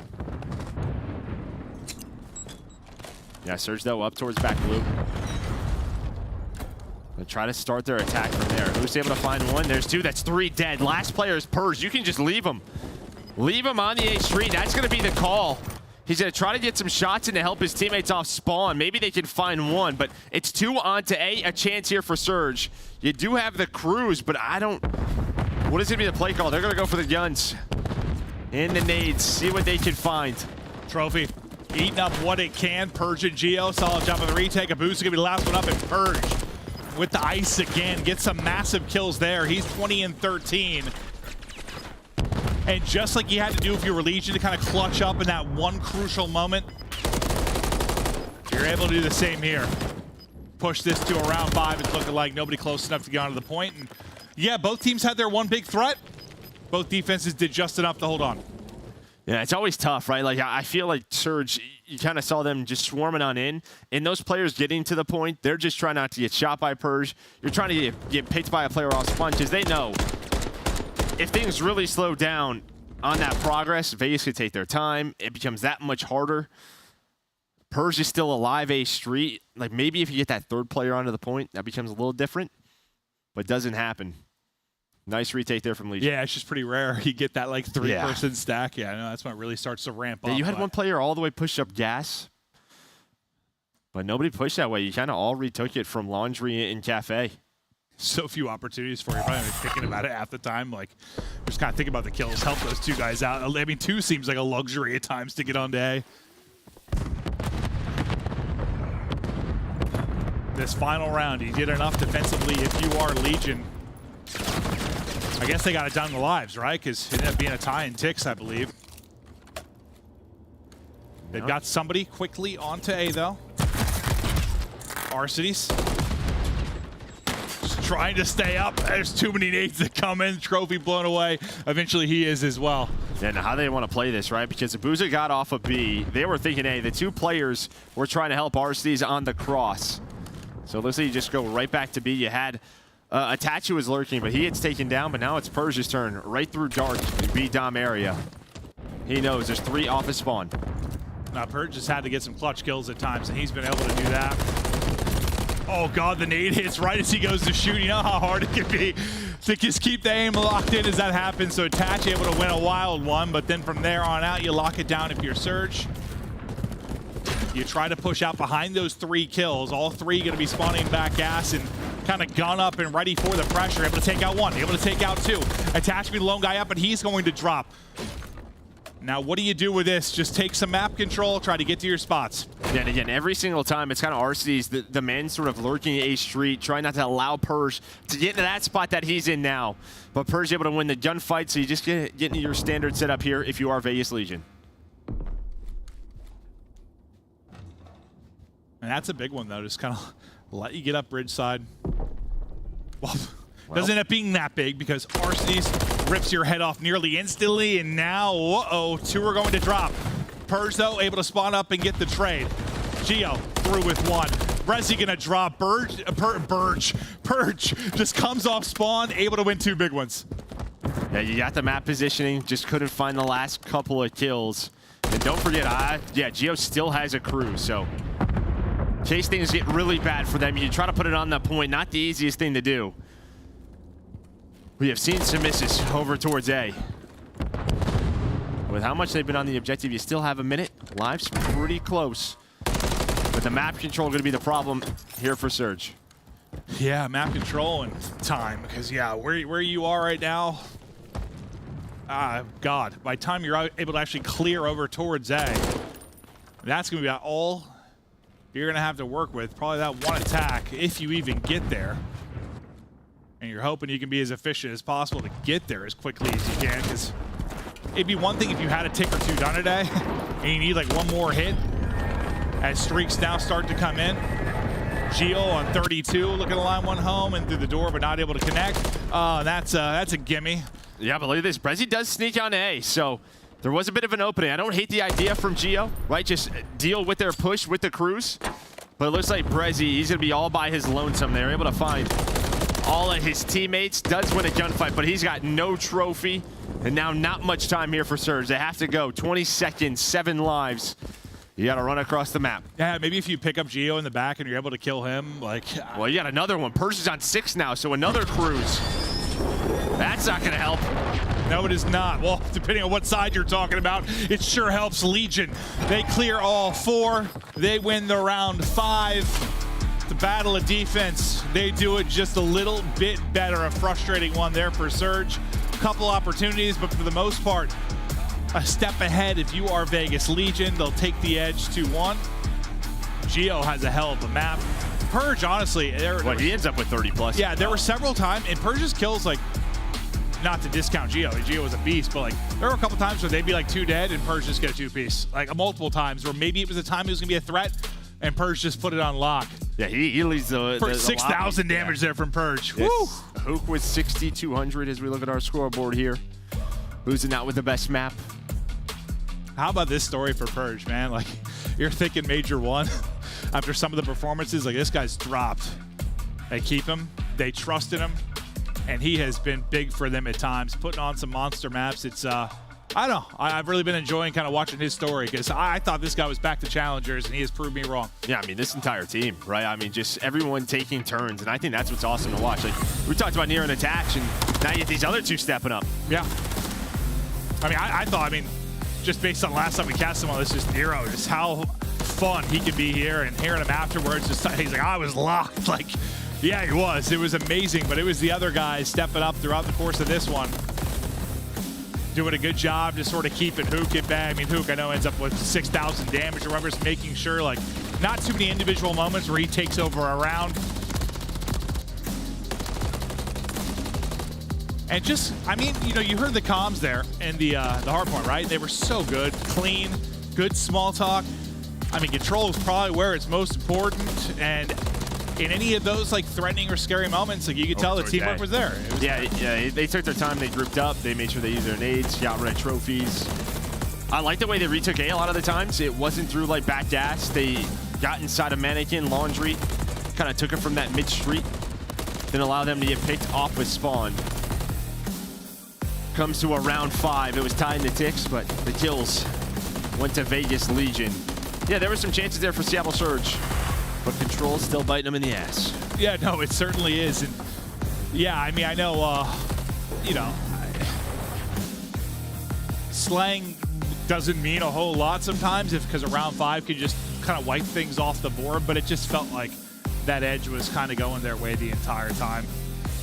Yeah, Map 1 had these moments, right, where close game, someone pops off, someone makes a play. Same thing here. It was Geo and Purge who end up with cruises. Map 1, we saw that from Attach. So they're just having these moments here in Respawn, but we're headed over to Rio Hardpoint. Okay, well now as we go to Rio, and this becomes, you know, a lot less about what you can do with the MCW and maybe some of your playmakers behind the rival who you looking to pop off and shine here. I mean, maybe your guy Nero, right? And then who can he keep it up? Yeah. You know, yeah, that's just it. I mean, you have the rivals. Maybe, you know, I don't know if he's been having the best series, but Abuza for Seattle Surge if they want to take this to a map 5, right? Just he could be your flex guy here. Okay. All right. Well, this is all kind of deciding who's going to be in winner's bracket, who's going to be in that top 8 as we get ready for Major 2. Tickets on sale. If you want to go to Miami, I mean, this could be, listen, a little bit of COD, a little bit of vacation. Get yourself in the pool, head to the beach. I mean, what is it? What are the temperatures there right now? I don't even know. 75, 80? Yeah. Yeah, it's been like 70 here. Honestly, in Columbus, we've had some beautiful weather. And it'll be 30 the next day, but, you know. I think that is what's going to happen. No, seriously. Old Midwest weather. We've seen just about everything. We'll have a tornado one day and a blizzard the next. It's been interesting, but not what's going to be in Miami. Miami is going to be sunshine, sexy. Probably rain for an hour, and then it'll go away, and then come back. That's Florida weather. Yeah, no, it really is. It really is. But tickets on sale if you want to go. And if you're watching right now, I mean, this Vegas Legion team, you're thinking they got a real chance to maybe make some noise at this next major and make a run. Because, you know, listen, as much as it looks lopsided with the top 4, something tells me that's not going to be the top 4. Like, something will happen. Somebody, bro. I don't know. I hear you. It seems so clear cut, but something will happen at a major, bro. You're not wrong. It happened at Major 1, but just looking at breaking metrics here throughout Major 2 qualifiers, much better for Vegas Legion. Ranking 2nd, a big part of their hardpoint success. And see what it does through those breaks, earning those points. Yeah, 2nd overall, getting 14.6 per break. We'll keep an eye on that throughout the course of this. I mean, they did have some moments in the first hardpoint where they were able to get some fantastic breaks. That's what it was, yeah. The thing I think I love the most from them was just the listen-in was honestly fantastic. What was the one that was really good the other day, too? Was it Optic last week that we had? It was really, really solid listen-in. That's one of my favorite parts. I mean, I love commentating with you and chatting through it, but just hearing these guys in various moments. You know, listen, our producers calling forward at one, you know, a point and a hard point. Sometimes it's when you're getting slammed. Sometimes it's when you're ahead. Sometimes when you're flowing. It's just, it's cool throughout the course of the year to kind of step in with these teams and hear the cons. But Attach is Invasion hardpoint versus LAT. You can see this is one where he popped off. He's been terrific in all modes, or just pointing out one of the hardpoints where he's really dominated. 33 and 14, the damage dealer. And in the first one, I mean, he kind of had the kills. He had damage, he had hill time, he had almost 2 minutes. Like, he was kind of doing it all. We'll see who you're going to rely on here, though. Yeah, here, real hard point. You see 2-2 for Vegas Legion, 0-1 for Surge. And I think just looking at the major, we always discuss map pool. This is going to be, I think, an important one for all of our teams to have in the back pocket. You're really testing your roster, having a 3rd sub at times.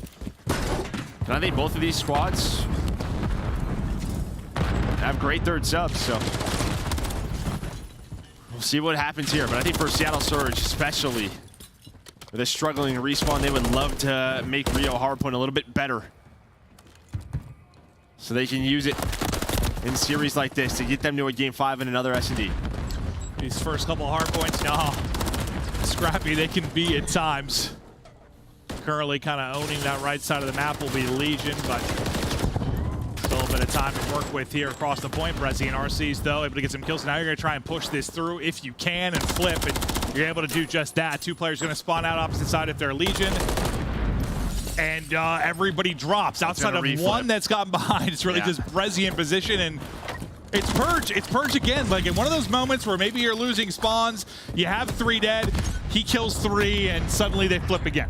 Yeah, I mean, he's the last player alive, able to win that gunfight. And then his teammates just collapse on the hill. Now you have a trophy down. You're set up here for P2. And look at Geo, number 6. What is this timing going to be like for him? It's going to be fantastic. He buys enough time through the middle of the map.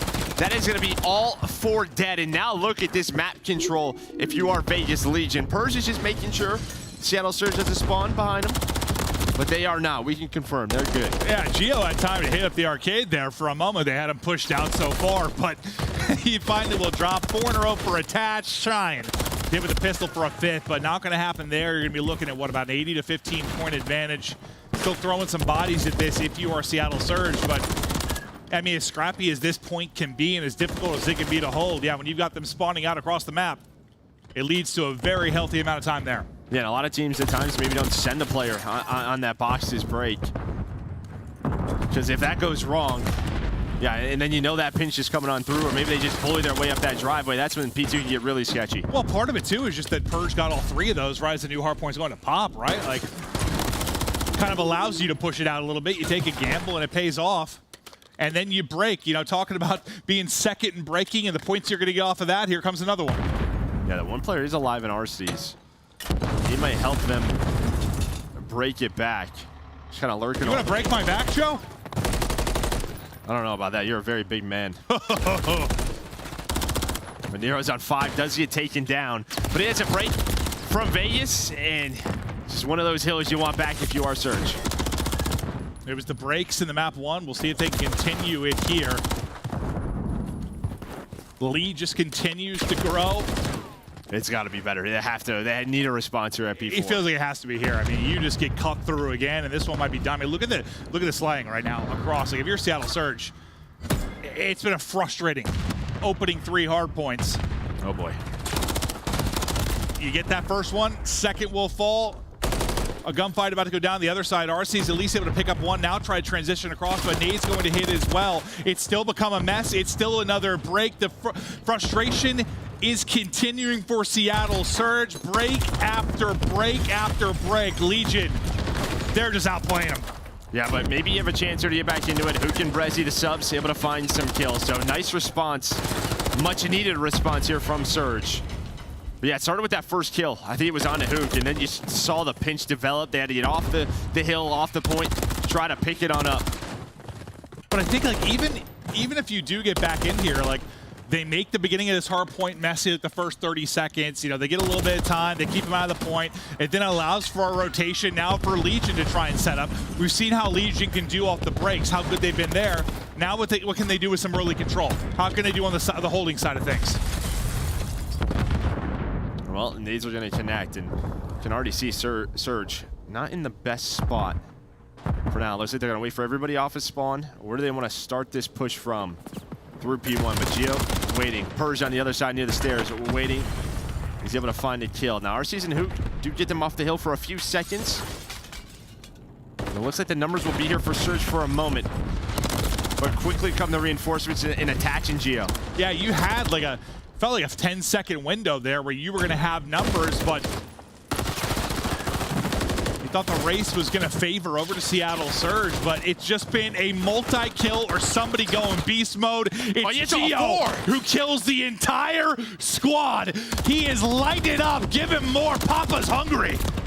As Geo makes the play, and the frustrations bigger and bigger and bigger for Surge. Yeah, we'll see how Major II goes, but quickly putting himself in sort of that Rookie of the Year conversation with the way he has transformed Vegas Legion, or helped them transform into this team.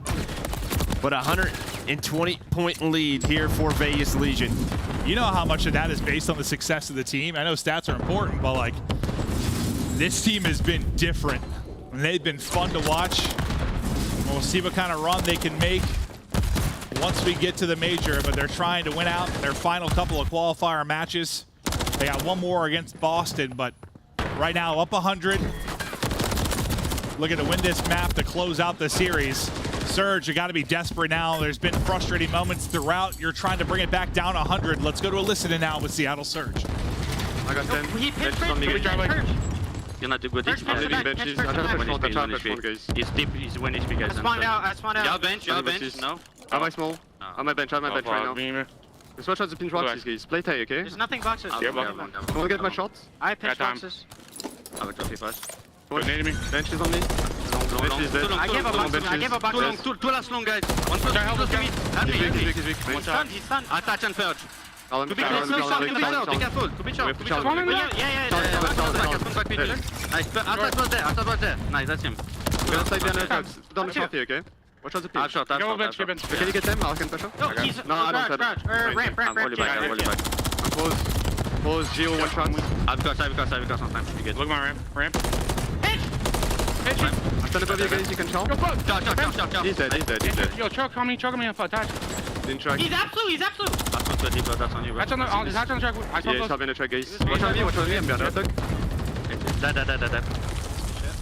Could be another here. You can get this shit back, guys. Close. Dead. Nice. I need deep. I'm down box right now. Yeah, me too. Attack. Mid-light. That was good. Nice. Yeah, say that. Play deep with me. If you guys are high stuff. I'm gonna be honest. Absolute Geo. That's fine. You guys work right together, okay? I'm gonna go left. Yeah. Some solid moments there, picking up some time, but Gio being the Reaper there as we get ready for our next hard point. Legion up to bat. He's finding these timings, he's open. It reminds me of like Shotzi gameplay, right? Where he's going on these flanks when Surge are not ready for it. It has turned into multiple multi-kills throughout this game, but Surge do get on through with about 35 seconds left. Trying to stay alive, starting to get going now is Abuza. He's up to 16, his duo and Brezzy up to 19.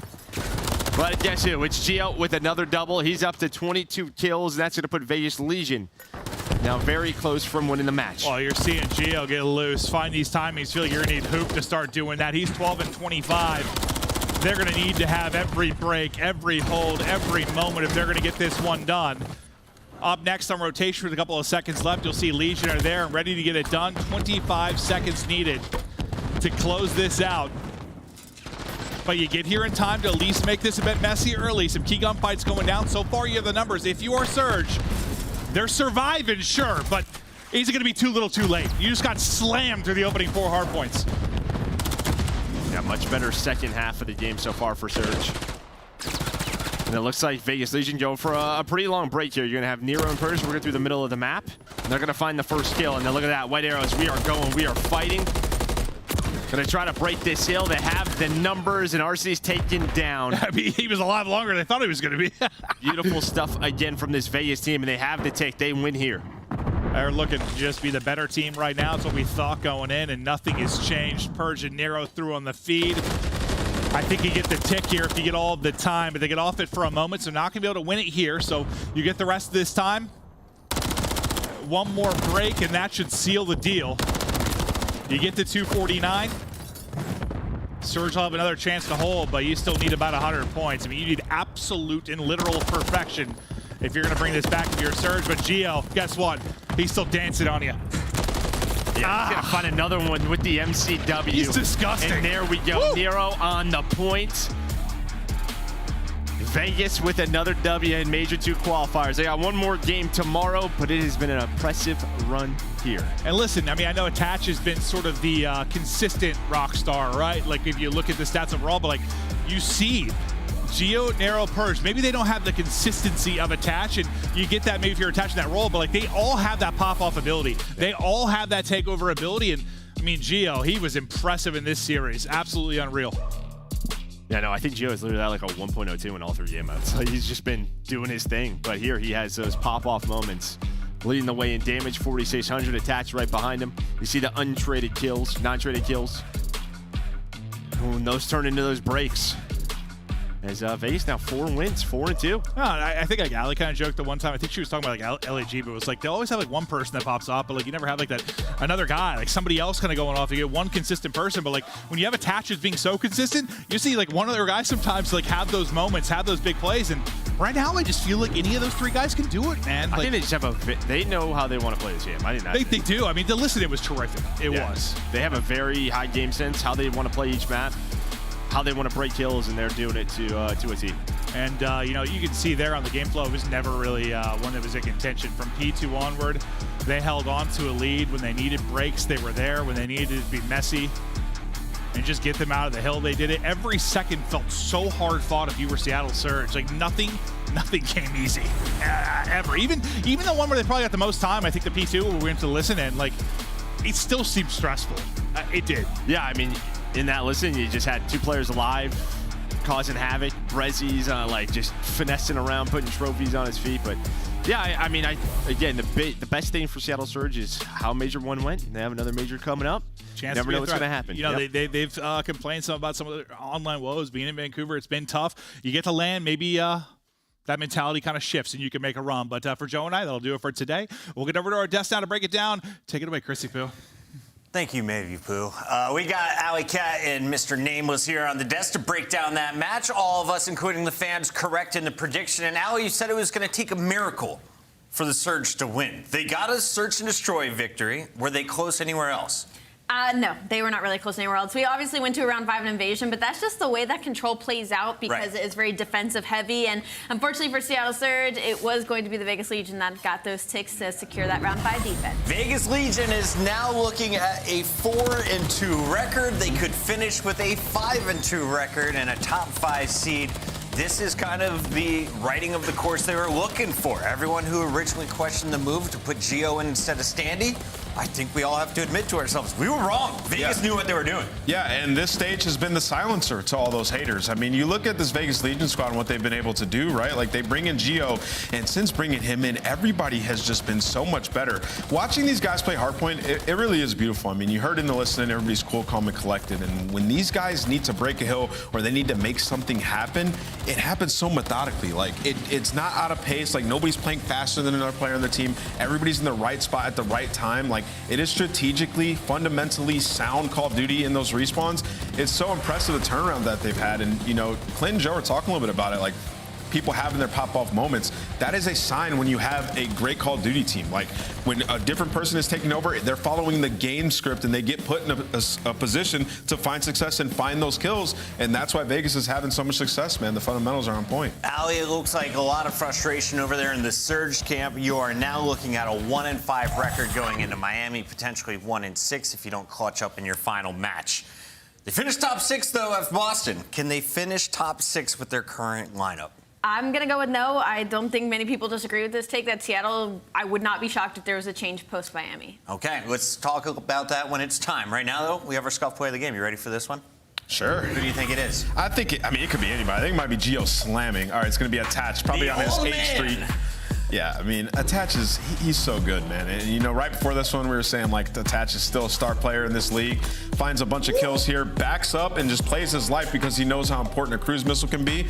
Wins a crazy gunfight top AC to get it. And I think what's most impressive about Attach is that we all know how good of a player he is. I mean, there's obviously championships under his belt, but a lot of times when these players get put on teams that maybe are a little bit less favorable at the beginning of the season, they don't consistently put up numbers the way that he has. Like, since the start of the season, Attach has been doing this, and now finally Vegas has found that groove and found the roster that works with him, and now we're seeing all of this success. So I just think this has been a huge overturn for Vegas Legion as a franchise in a whole. It's nice to see an organization buy into Attach again, you know? Like, believe in him, build around him, and give him a situation to succeed. He's top 5 in everything. Kid's a beast. Still a beast on top of the game, a world champ from AEW, and he's joined by 3 very young players, one of them now in our Monster Winner Spotlight. Geo, welcome to the winner circle, my friend, and I want to start here. Just catch me up. What was your career path to where you're at now in Vegas Legion? I mean, I was just playing with homies, and then eventually homies just made me scrim, and then out of nowhere, I just enjoyed the competition. I enjoyed, like, playing, and then it just kept going on from there, basically. Geo, first and foremost, I want to congratulate you on a incredible series out of you specifically. This is definitely the best showing that I think we've gotten from you thus far. I want to pick your brain a bit because you guys put real hard point in this series again, even though you lost it to LA Thieves. What was kind of the biggest takeaway from that real hard point that you brought into today to end up getting that W? So when we played them, I was running an AR. We were running 2 ARs, and so we realized it wasn't working. Our pace wasn't fast enough. So then I pulled out the sub, and then our pace was really good. The slaying was there, and our team was there. So it just came down to I pulled out a sub, and then we started frying. Absolutely. Gio, you guys look so clean cut today, especially in hardpoint. Clearly, you guys have put a ton of work into that game mode. Going into the major, I think a lot of people have you guys as like a top 6 team. What's it going to take for you guys to get into the top 4? What do you need to work on? We just need to really work on our S&D. Our S&D is definitely like our weakest point. So like right now we're going to be hard focused on S&D, clean up our control just a little bit, and then we'll see what happens from there, basically. What kind of work goes into being a pro player when you're not playing matches? VOD, a lot of VOD, and I'd just be chilling. Usually I just chill with some friends after like a game. That's basically it. I'd just be chilling. And a final question for you. If you had to describe your gameplay as an animal, what animal would you choose? A tiger. Tiger. He's fierce. I got another follow-up. Gio, I want to ask, like, you know, obviously you've been around COD for a little bit and challengers, trying to make your way up. Were there any players you try to like emulate your gameplay after? Or anybody you sort of watched on your come up? I watched a lot of Scump, and then recently I watched a lot of Scrap. My play style is similar to Scrap. We play very fast, and we're good, so that's basically it. There you have it. Gio, thank you so much for joining us. That is your Monster Winner Spotlight. We hope to see you more in Miami next week. No, thank you. Have a good day. And great stuff from Vegas Legion. They opened things up with their first dub of the day, and now we take a look at our overall standings. I wanted to key in and see where is Las Vegas currently, because after our first Boston event, they were down in the bottom 4. They are now officially into our top 7. They have 65 points, just 5 behind Seattle Surge after that win. Listen, Pucky, it's been a long time since we've seen Vegas Legion in that top 8 heading into a major, and this early in the season. I think it is incredible all around. Well, when does Vegas play again, Nameless? You'll know if you sync your calendar. It's happening against Clayster and crew tomorrow. Yeah, sync your calendars. Get updated when your favorite team plays and all the other teams as well. Just scan that QR code or head over to callofdutyleague.com/schedule. And of course, you can catch all of your favorite players live in Miami. We're heading down south. You can join us. Scan that QR code. Get your tickets today for Miami Heretics Major II Tournament presented by Gamergy. When we come back, it's the battle for LA. Are you wearing red or purple? Let us know, chat.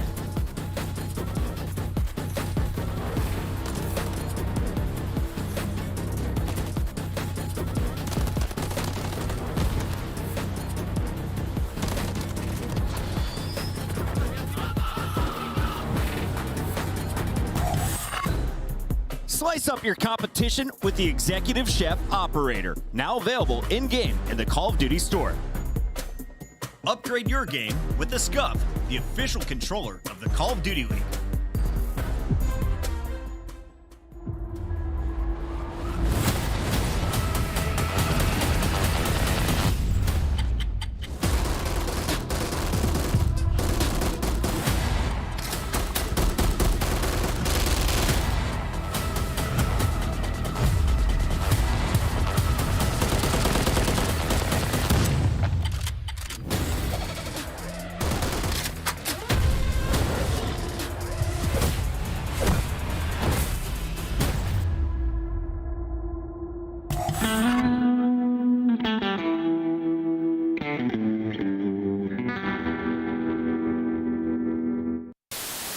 Red dot, and he's gonna chase it.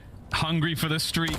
Checks it. Go! Gets two! Come on, son. You cannot ask for more than that. The 3rd kill for Fame as well. Give me the AC screams in the player cam.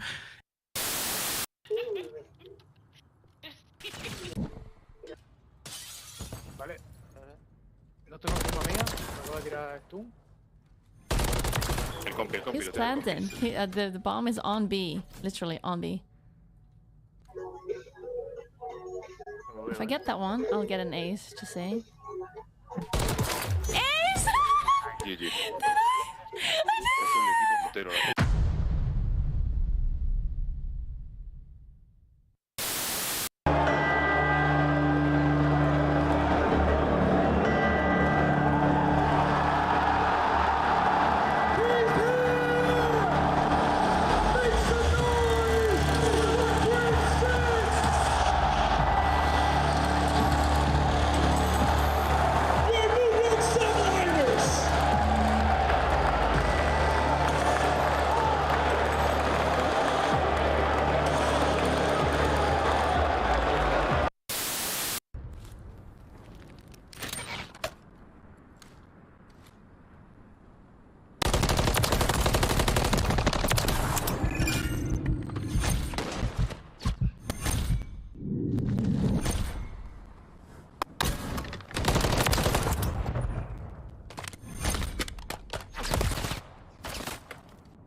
is this 9 and little 4. spot? What? Oh, that looks very uncomfortable. Very, very uncomfortable. No, it does, yeah. You're basically balancing your nipples on a metal pole. For something that's a talent. Yeah?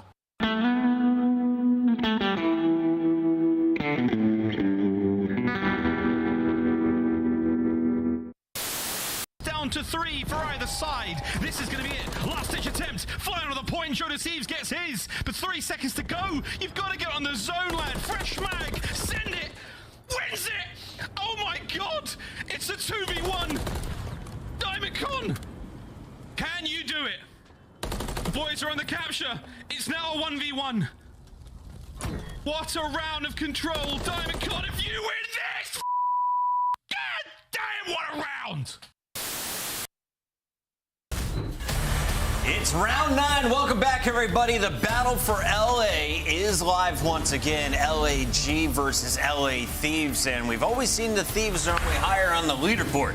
Nothing is different today. LAG has been riding the struggle bus. Meanwhile, the Thieves have been riding high. Although that may be true historically, when it is the Battle of LA, LAG always comes out on top with a 7-1 record. All right, let's take a look here at our contestants, starting with the squad from the Thieves. We've got, of course, Kremp, Nasty joining Ghosty and Afro after moving 2 players down to challengers. The new blood seems to be bringing some new life, and this team has walked away with a number of Game 5s, 3 wins under the belt so far. Yeah, the LA Thieves, I mean, they've been fantastic, and they have the notable wins. They beat Minnesota, a team that a lot of people regard as decent coming into this stage, and they also beat Vegas, right? And they've won a lot of Search and Destroys 5-2 in that game mode. And they're also icy in map 5, 3-0 in the season, 2-0 in Major II Qualifiers with a 1.27 team KD. And of note, Afro and Nasty are 6th and 7th in the Search and Destroy leaderboard. Like, that dynamic has been fantastic for them. Also for our Monster Energy pregame, early round monsters, first in opening duel rate throughout the stage,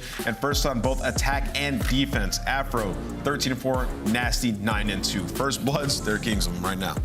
Yeah, when you're on the flip side of this for LAG, there's not many things you can say about this matchup, at least for this year, because of how strong LA Thieves has looked during this split. Having changed half the roster, they're starting to hit their stride. LAG has taken matches very tight. They've had the lead, and then they've blown it. I look at this roster, and people are saying blow it up. There's still some potential, at least with the core, and you got to respect what Fame and crew have tried to put together. Unfortunately, if you're watching their most recent matches, doesn't matter how hot they start, they eventually run out of gas. Yeah, I mean, Chris, listen, man, nobody's really playing great, honestly. Like, there's not one player you can point out and be like, yeah, that guy deserves to keep the spot. They've been terrible, like, fundamentally in hardpoint. I mean, they've not been great. 1-7 in that game mode. They haven't won a control. Search and Destroy, they've been all right, 2-3. The map pool has never been wide, honestly. So for LAG, it's like, honestly, starting from the ground up. Like, we got to fix the little things first. And for the Monster Energy pregame, can't hold this. 10th in hold percentage, 12th in points per hold. Like, honestly, there's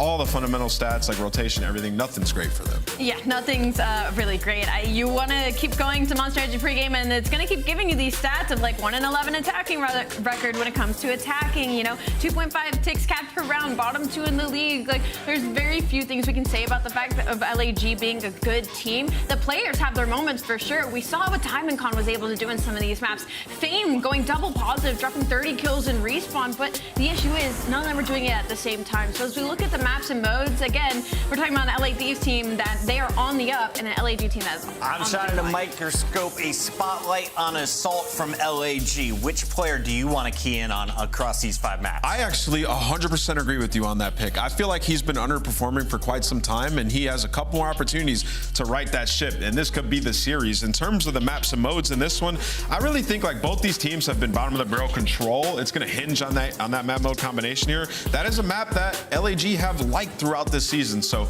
that could be a big one. Shout out to Scuff Gaming for our maps and modes. Ali, it's time to get our Scuff pick'ems in, and as we take a look here at the numbers, you may notice something. Ali has passed me, and I'm salty about it. I'm going rogue. I'm catching up right now, despite just winning 3 maps this whole stage.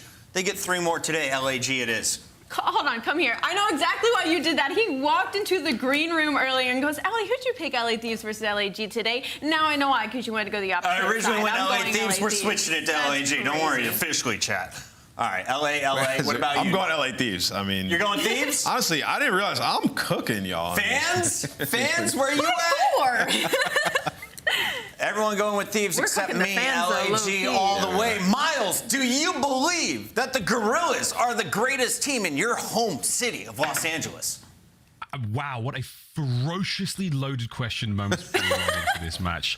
Wheeler, you are cooking, though. Chance said exactly the same thing before we started things off. And, hey, man, look, I think, the record is still very much Los Angeles Gorillas. I don't know about the Lakers or the Dodgers or the other LA-based sporting teams, but I think the Gorillas might be able to, change things here. Chance, Thieves, it's been a very different run of things recently. I mean, they're looking good. Is this the time they finally win? They're winning hard points, so not even the time they finally win. They have been winning. The team has turned things around, and I mean, the biggest really struggle point that the squad for Thieves have had, they've made amends. Now, they're not exactly getting dominant wins, right? A lot of Game 5, sort of those nail-biter victories, but 10 CDL points is 10 CDL points. LA Thieves, I'm pretty sure they're already locked and secured for winner's bracket. Still, though, we looked at the overall standings just before. They still haven't cracked their way into the top 8, which obviously, term implications. You're talking about champs. That's the spot you want to be in. So big points always going to be on the line in these online matches.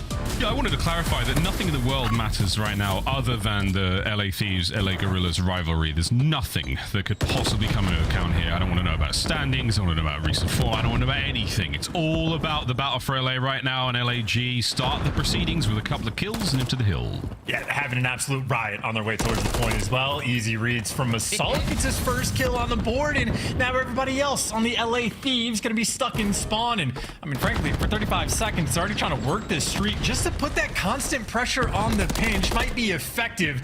Assault, though, doing his thing, keeping things nice and secured. He might back down, but it's a solid lead so far from LAG, and they have done a wonderful job of keeping those spawns. Still keeping it together. Assault is about to have his run brought to an end. That's Afro. Wow, finds 2. He'll take those on the approach to the point. Can he take care of Diamond Con as well? Checks the usual spots. The team killed there. Wonderful tags from the LA Thieves. They keep things going, and now they have the lead. And LAG, not TG team, did everything right up until the most important moment, and then they got obliterated by Afro and Nasty, who, keeping that P2 rotation under lock and key, nice and secure. And I also like them keeping the pressure over towards Broken, sort of leaving up those palace spawns in the hope that you could end up spawning LAG out. Of course, though, in the meantime, Ghosty forced to back off this hill. His team's lost a few of the gunfights, and those palace spawns now coming through for Thieves. So not ideal, but still in a pretty good spot. Ghosty can't hold on to that forklift for much longer. Raw down. Over now towards the point we go. LAG with the bodies. Now they've got the time. 25 to go here. Can Krem get in there and slow this down? He does. What a win on Diamond Con there. Straight into the point. Nasty now looking to push the spree forward. No need. His boys are there. That's 15 plus seconds to grab. LA Thieves, fantastic retake. Well, keeping in mind, though, for the stats front, like LAG, Ali mentioned it, not really on top of the rotations, but this is a time for P3 where they are completely secure. All 4 bodies up. Players push on the deep right, blocking the spawns as well. So this is the exact setup you're looking for, and the kills are flowing their directions. They're setting themselves up for a full 60. Nasty going to be to try the guy to break it down.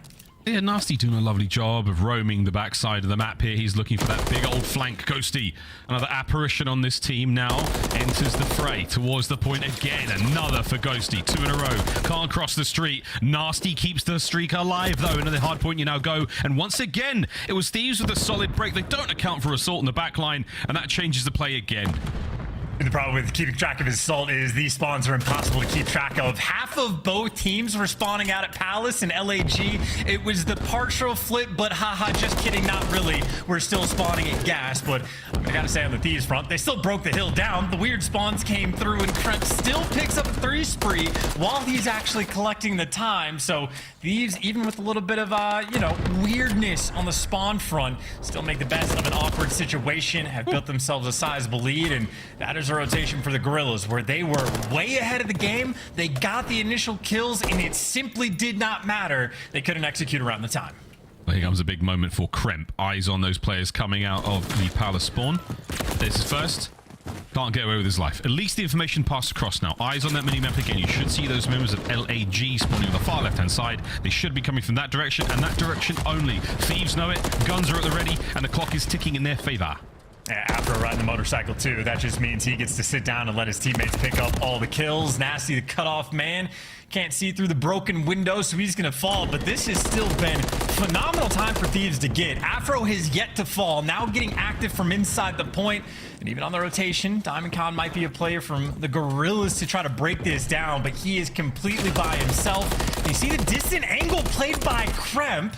Somehow stays alive in the depths of his spawn and sends his teammate Ghosty in for the kill. Checks the corner as well. I don't know how he didn't see him in the first place, but on the Ghost battle, the man with the name always going to come out on top. Boston makes him feel good. 11-5 for Nasty so far. He's a man who's had a lot of criticism thrown his way since joining the LA Thieves. Too hot, too cold. Just find out if Goldilocks can get the porridge going here, because so far, this is a delicious hard point for the LA Thieves. 131 and climbing. LAG with a moment to break in. Ghosty cut down. Spree's done. Diamond Con's in. LAG with the time. Yeah, good luck reading these spawns, though. Nasty is just behind enemy lines, maybe waiting for the moment, but maybe Nasty a bit too much of an advantage. Pieces Assault up. I saw it on the minimap. Assault had first and second and third shot. Nothing matters. He got gunned, and LA Thieves right back inside of the hill.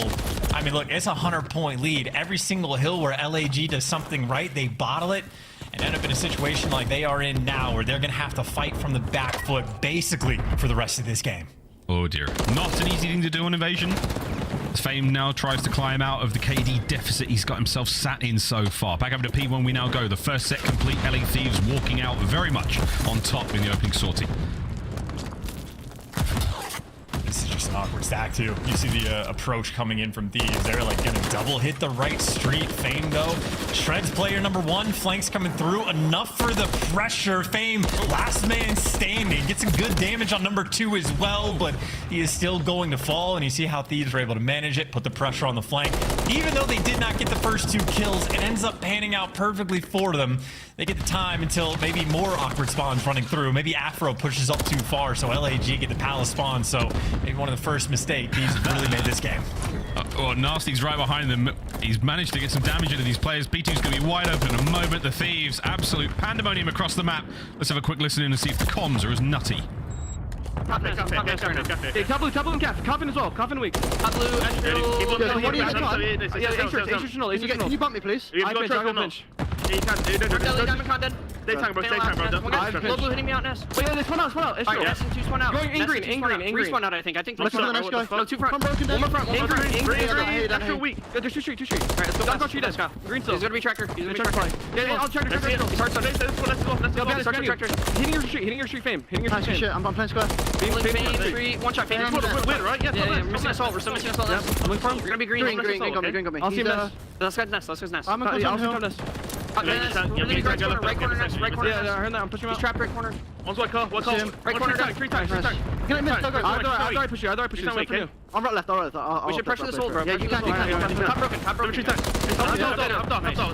Right side hold. Tree tank. SD Kev went one. I got tree tank. You went one. I'll one dead. We got hold. Make sure we have new hits, okay? If you can get my street. Yeah, I can get your street. Go mid. Yes, heard you. Nothing on the right. Nothing on the left for you. I'll mid then. The left is good. I'm holding B, don't push out if you have my H1. Nothing on the left now. One's going left late. Yeah, one's on the right late. I have don't cross. Side deli. Pressure weak. Two front bike. In bike. One blue. Coffin on me. Stay alive. I can play for this guy. Coffin. I'm fucking. Brooks the bike. Bike came weak. I just went up by the way. Heard you. I saw him in bike. Coffin. He's going rugs. Don't see bike. One shot. Stay alive. One shot. No bike. Corridor. Deep gassing in time. Gas. Absolutely, bro. One shot at a time. Yep. Take control, play. Watching the child at a time. Control. Yeah. Get the balcony. There's one still. He's tree tank. How can he? Yeah, on the tree tank. Heard you. Okay, tree tank. Not a bad listen whatsoever. Chance there from the LA Thieves, still controlling a lead. I will say though, those P2 spawns are ass. Look, I mean, LA Thieves and the comms are doing a great job on the psychological front of just dodging the paranoia that those spawns are going to provide. It is chaos. This is the hill to like do the thing as well. So, I mean, again, the palace spawns might be ever present. Right now, it's Thieves with them. I'd say even for the moment, as long as LAG are not collecting time, Thieves are going to be incredibly happy. But if you're hitting back in Palace, somebody's going to be able to hop on it. And, well, DiamondCon has his corner. If you do get these 40 seconds, LAG, the opportunity, they got the right side spawns. You could get back in this game, but another 30 seconds they have to execute. Yeah, good luck. Here we go. It's a war of one front so far. DiamondCon suppressing fire, not able to get anything done. Afro traded out. Assault gets away with his life, and nearly a cruise. Estriel gets involved as well. No one from the Thieves able to get on the point without a rat-a-tat-tat or a bullet in the side. So now you've got a lot of damage dealt, an open hard point. The Gorillas have done their best chance. Is it enough, though? Rotation done. They've got the right-hand side of the map. It's doubly good news because not only do the right side of the map, the other Palace spawn finally comes through. So Estriel is now just for free on the pinch, and Assault is 1 kill away from getting the cruise missile, which could have a massive impact on the map. Fame trying to get back in the mix. You see Assault does collect the cruise missile in the meantime, and now you're able to reposition, try to collect the actual hill time as you know those back spawns are in. Here we go. Guns at the ready. Assault still on a tear. Nearly ends it there by a slight bit of hesitation. 35 seconds remaining on the point. LAG, you're all over it. They've finally got themselves in there. Can they identify the attack angle from the Thieves now? Nades over the top, eyes on the back line. Assault, how many can he get? None! Kremp guns him. Opening now for the Thieves to fly in. Big Top Blue almost seems like a curse. Every player up there is having difficulty stealing the gunfights, but that is big wins again from Kremp. Shredding players in these moments. Enough for Thieves to sort of break the ice, make sure you get the time, don't give away that full 60 to LAG, who again are still sitting on the cruise missile. If you hold the spawns for P2, get a good chunk on P1, you do have the cruise. That's the good news. The bad news, number 4 is going to spawn out, be directly behind you. Again, Thieves being gifted a pinch. Here we go. Estriel from the hip. Any more to be had here? Nice work. Afro, though, once again. The man is a walking two-piece here on Invasion. Hard point in the hands of the Thieves. Assault's having to get the pistol out. The Renetti now as desperation starts to sink in. The quick contest. Try to hold this position as best he can. Wait for the reinforcements to show up, and they're there. Number 8's now about to hit the pitch for him. Assault might not need it. Kremp wins another big one. Hard point, though, still LAG's. Operation Survival, though. They have survived for the moment. A few more seconds go by, and LA Thieves won't be able to win on P1, so you've done at least the slightly easier part. Now the incredibly difficult part. That rotation over towards P2. You're going to have to fight through this front line, and Afro at the front of it is picking you apart. There are no open avenues of attack and Assault. I mean, you're going to have to just use this cruise missile just to keep him out of the new time. Well, here we go. We saw the last P2. It was an absolute fiesta. This one, Nasty, meets the cruise missile of Assault. One man down. Is it enough to stop the Thieves with his iron grip on the point? The answer is nay. Map 1 goes the way of LA Thieves. And looking good. The hard point wins. Maybe not consistently flowing, but hey, on the map 1 front, these guys have been golden. They have enjoyed themselves some Invasion as well. Gotta say, for the Thieves, pretty good plays through and through, winning some massive gunfights. I think even another very good sign of life is everybody seemingly was taking turns. I mean, Afro had the pop-off moments. Nasty was going on sprees at one point. Kremp started winning just huge gunfights back blue, and I mean, Dan Ghosty has been sort of the anchor so far for this squad. So really just taking care of business in map number 1, and even spread in the kills column across the board for LA Thieves. And I would say the damage and assists, especially there from Ghosty. You see how much of a presence he really is on the map, active in 38 gunfights and helping his teammates out quite a bit. That is clean work for the LA Thieves. I think it's a really wonderful stat to sort of demonstrate when we talk about his UAV style of play, where he's always involved, he's always passing out information, and information isn't just I saw them, information is I've damaged them, I've got a stun check there. That also counts nades, although he's very dangerous to the nades when it comes to his teammates as well. But Ghosty there, a wonderful example of how effective he can be across the map. Lovely stuff. As the Thieves now, we look across their highlights, as map no 1 was certainly theirs. Start to finish, a very, very strong showing. The Gorillas didn't necessarily get really go-in chance, I think, until sort of the very much the latter half of the map. No, not at all. I mean, even for LAG, they had plenty of good moments early on. I mean, honestly, quite literally from the opening break, they played P1 outstandingly well, and it was in the final maybe 10 seconds of the time before the rotation comes through. Someone on LA Thieves just snaps on them, makes the big play, and they flip the spawn. So LAG are that team that, like, they're so close to playing incredibly good Call of Duty, but the small slip-ups they have are, like, devastating consequences. Because there's a couple times where they're getting the 3 down, but the final guy that's alive on the other squad just making the big play. They just can't quite bring that level of coordination that they once had to the table. Now that all the other teams have really been improving. And for another player on this team who really had a lovely showing there on Invasion. A lot of 2 pieces across the board. For the LA Gorillas now, it's time to bounce back in the search and destroy. Is that going to be an easy task? Chance, we saw the Monster Energy pregame, and it does look like the Thieves might have a slight edge here, but look at the game flow. They absolutely had the edge in hardpoint. And again, quite literally from the jump, it was, again, as soon as that rotation at P2 happened, there was virtually no looking back, even when you're starting to string some hills together from LAG.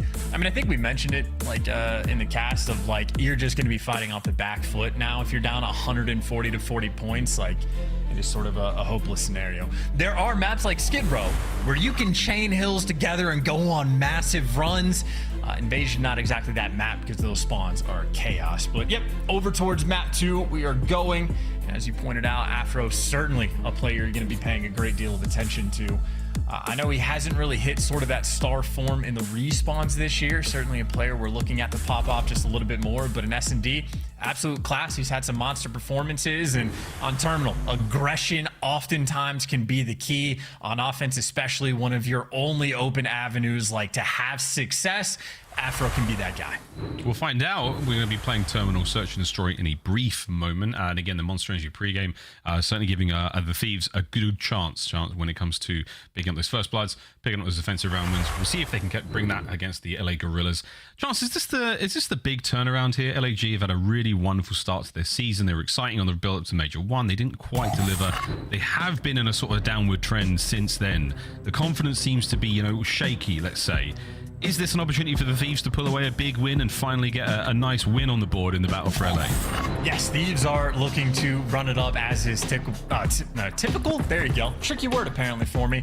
I would say on the flip side though, for like LAG, their hopes of making winners bracket already have been sort of obliterated. They're not going to make it. They're starting in losers bracket come the major. They just need another strong LAN performance. Because keep in mind, for the online stage throughout the stage 1 qualifier, LAG only had 2 wins. They just went and overperformed at the actual major. So I think Gorilla is definitely going to be focused on the long term. Got to bounce back on LAN and show off the goods that they had at Major 1, but it's a long way away. We're starting here on Terminal, and right now opening salvo. Ghosty just gets caught trying to do the hop, and you have LAG. This is 4 players roaming together, so clearly they're bringing a game plan to the table. Everybody stick together, get those trades, go bully out this plane. Normally it's check your spacing, boys. There are 2 snakes on the plane, and they're slithering towards the entrance. Here we go. Rivals at the ready, boys. Send it! Flying in, trades. Afro walks out with his live Diamond Con. He will be the Diamond back in this situation. Stays alive, all down and nasty in the 1v2. And he's about to run into trouble. The timing. Dreadful, he's a dead man. What an opening round. Yeah, and what a good play by LAG after the fact as well, just to keep the ball rolling and again sticking together. Timing could have gone poorly for him, but I mean they were guns up, ready to go. That is an instantaneous wrap back, and I mean that is one of the more unique sort of strats we've seen on Terminal S&D for an offensive team, and I'm a fan. That's almost like the Rio style that we've seen from the top teams. Just 4-hit something, try to overwhelm them on a gunfight presence. I mean, on defense, everybody's going to be spread thin. You almost never have anything triple, let alone quadruple stacked on the defensive end. So LAG just planning to pick them apart, and they were successful at it. Now we go for LA Thieves. Very standard. Spreading the map on offense, not nearly as aggressive. Yeah, we've certainly changed the look after that last round. This is what ranked feels like a little bit, but without the sort of finesse. No one really able to make a move just yet, Chance, but Krem, oh, he's hungry for it. Afro will be the man to go in first. Estriel, he is the captain. Oh, he's in trouble now. Well, know, we've talked about this before about shooting the fire extinguisher. That's the value. Just gets the guy out of the cockpit for the check. In the meantime, Diamondcon versus Ghosty. That battle to get top third. Diamondcon successful. It is the late smoke strat where LAG completely back down and give up this bomb. And Afro not wasting time, gonna get it down, or maybe not. No trophies means a first blood for LAG. Nobody threw a thing at the start of the round. All the nades have been expended here. 25 to go. You better get moving. Astral dives in, trades out one. Diamondcon from upstairs. Assault's there with his fist now. It's a 2v1 again. And Nasty has been put down. Once again, LAG with a late finish. Again, this is like the amount of things that like commentators talk about that might seem a little bit weird. These have been two great rounds of sort of like describing them. The fire extinguisher getting shot in the cockpit just as the clearance. Perfect example of why that strat is useful. Gets Astral out of the plane. But then also like fake smokes in fake strats that we have to bait out utility. LA Thieves don't do any of that. They don't bait out a single nade, a single stun. So by the time they go to the site, there's no faking with less than 30 seconds on the clock. That smoke's down. You are going to be here. And LAG execute flawlessly on their nades. And that's 2 rounds. They are just picking them apart. In the bookshop, Afro walks away with it. It's an easy read. Hey, Astral, though, knows the end of that one. No spoilers. He takes care of business, though. 3v3. So we slow things right down. A bit of a heavier presence there from the Thieves over by A. I think Nasty may have made a little bit of contact as well through the hall, spotting some of these players out. That's why Ghosty taking his time underneath the plane, but it's an A hit for sure. Assault and Nasty might have a battle on the flank, and Assault might get perfect timing, but it's a square up on one side and a square up in the plane as well. Kremp, well, he knows it's going to happen. Doesn't get a kill. He does back down. Fantastic shoulders there from Astral. Ghosty waiting for his opportune moment. Oh no! Fame manages to spot him out. The Gremlin on the wing. And now Kremp and Nasty. 30 seconds on the clock for LAG to get that bomb down. There it goes towards A. The stun check will connect. On the flank, Assault keeps his streak alive. And now Kremp in the 1v3. Yeah, that is the key battle. Assault versus Nasty. And Assault does his job as well. Gets Kremp baited out for the free kill up top. And LAG, again, mixing things up. New strat they're bringing to the cable. They take their time, and no Afro gets a first blood. He just trades himself out instantly. So 3 versus 3. Gorilla's not upset to see it. And as you pointed out, Assault 5-0 on that spree. Might have a cruise in back-to-back games. Wouldn't it be nice? Thieves yet to really show up here in Terminal.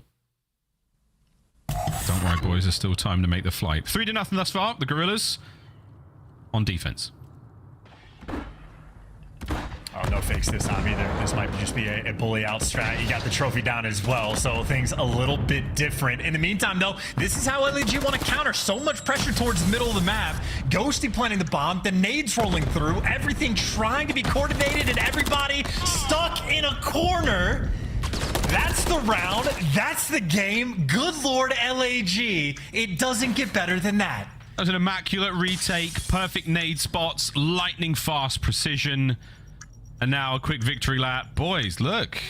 Love it when a plan comes together. Not a hope in hell for the Thieves there. That was an outstanding round from the Gorillas. Yeah, and a horrible one for LA Thieves. The only trophy they had, they put it like back burger. And again, there was not a single stun or nade thrown by LAG in that moment. They just give up the site, and LA Thieves went, I know they haven't thrown any nades. I know the last time on offense we tried to plant the bomb and we got naded out, but like, it'll be different, right? No, it was not different, and it was even worse for LA Thieves because they all stacked up together and stood right next to each other on the bomb, aka the kill zone. That is a horrible strat for the Thieves. Kudos to the Gorillas, though. You know, the stats were stacked against them, but it's 4-0, as it is for Ghosty, who currently might be looking at 006 if those boys don't get on the round. There's just no time. And, you know, 2 teams mixing up the pace as well. LAG completely slowed things down, but now after 30 seconds in the round, calling the crews, get grouped up together, and I don't know what you're going to find, but you got the intel. So many players by B. Assault showing off the moves. Oh, this is coming home. Oh, he was so close to landing it directly on the B bomb site. Either way, though, plenty of time and space now for his boys to fly forward. Afro holding the line, though, brought down as the trades are complete as a 2v2. Plenty of damage dealt. We should see a brief pause in the gameplay here. Let those players recharge and take this 2v2 like men at full health. Okay, Krem turns it into a 2v1 assault now. Left all on his lonesome. Can he turn this 7 into a 9? Oh, it's not going to happen. And the Thieves are on the board. Man, with better shots, I think he clutches that. Both those players back turn right in front of him. That is one of the freer 1v2 potentials that you're going to have. But he hits the long slide and didn't get the first kill. So for Ghosty, that is just easy after the fact.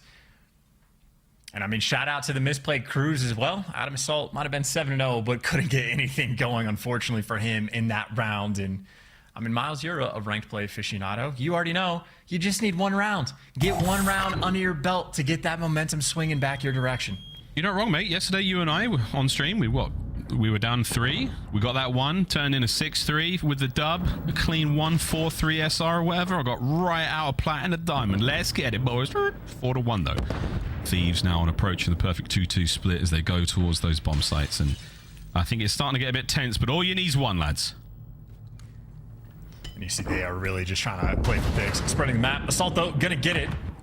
As long as he's not calling in a cruise, Assault has been on point so far this game. And now the plane left wide open. Afro gonna clear it. There's nothing to be found. Man disadvantage, though. It's gonna be the retakes, and he checks everything. But the old tarmac side of the map, and now a 2v4. So much for momentum. LAG remain on point. Diamondcon's in a magnificent position not to expose himself to any of that gunfire. Nasty and Ghosty back on up in this 2v4. Numbers are not on their side whatsoever. Now B-bomb site is going to be a big problem. And Nasty, the shots are alright. Takes care of Assault. One problem dealt with. 20 seconds to go now, all down to Byron. There's just, no time, no hope.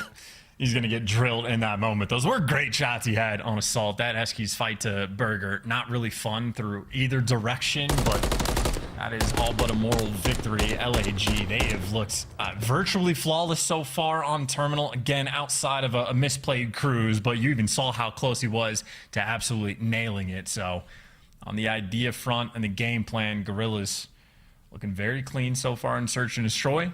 Just want to seal the deal and get back in the series. Maybe throw themselves into control and let Assault get another cruise missile.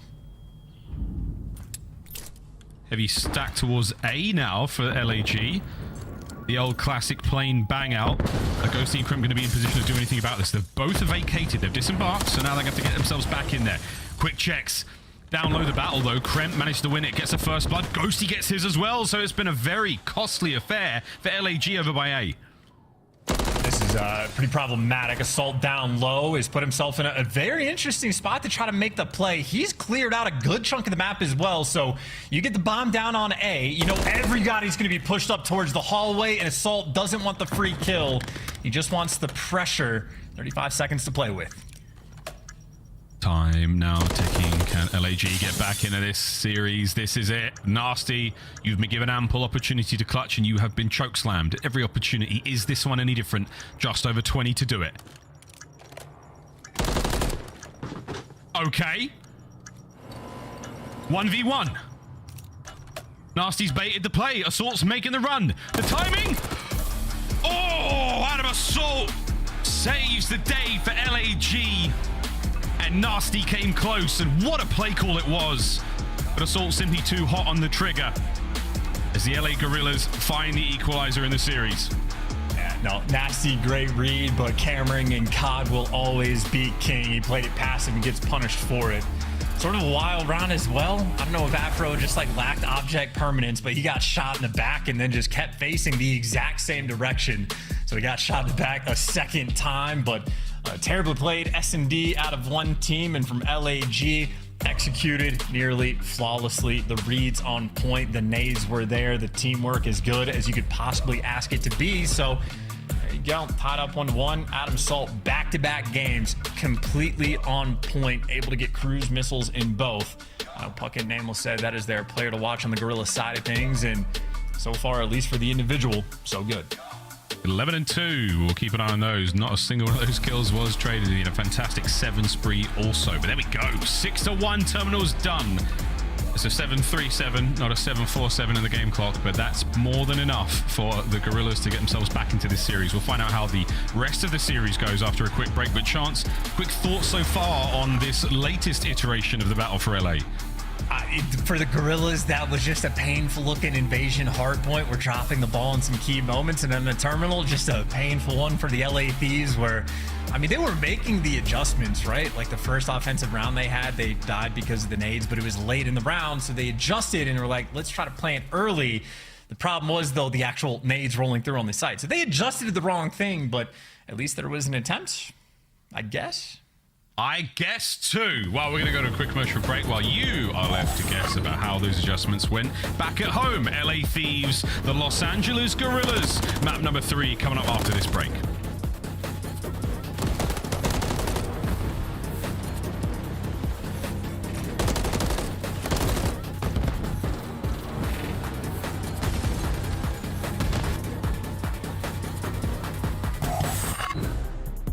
Upgrade your game with a SCUF, the official controller of the Call of Duty League. The Call of Duty League is brought to you by Monster Energy, the official energy drink of the CDL. Start the season strong with the Call of Duty League pack. Grab yourself the CDL Operator, Weapon Blueprint, and so much more. Check out the Call of Duty store in-game now.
ladies and gentlemen, welcome back. That's right, we're live in Columbus. Well, these guys are anyway. The wonderful CDL studios there in Columbus. Everyone having a good time.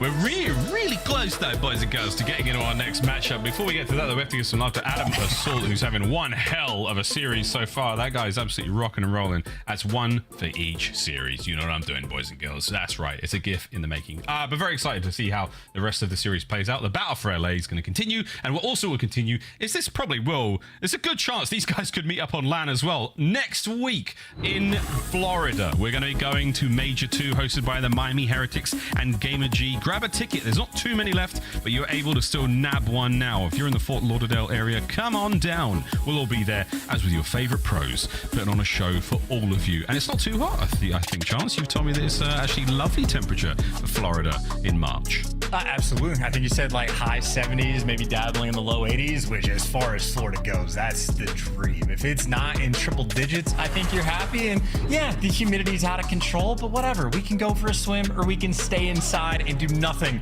but one of the two. But for now, we go to high rise. We are going to be in the sky. I know this is a map where LAG especially enjoy playing it. A 3-2 record, not incredibly strong, but for this team, it has been absolutely respectable.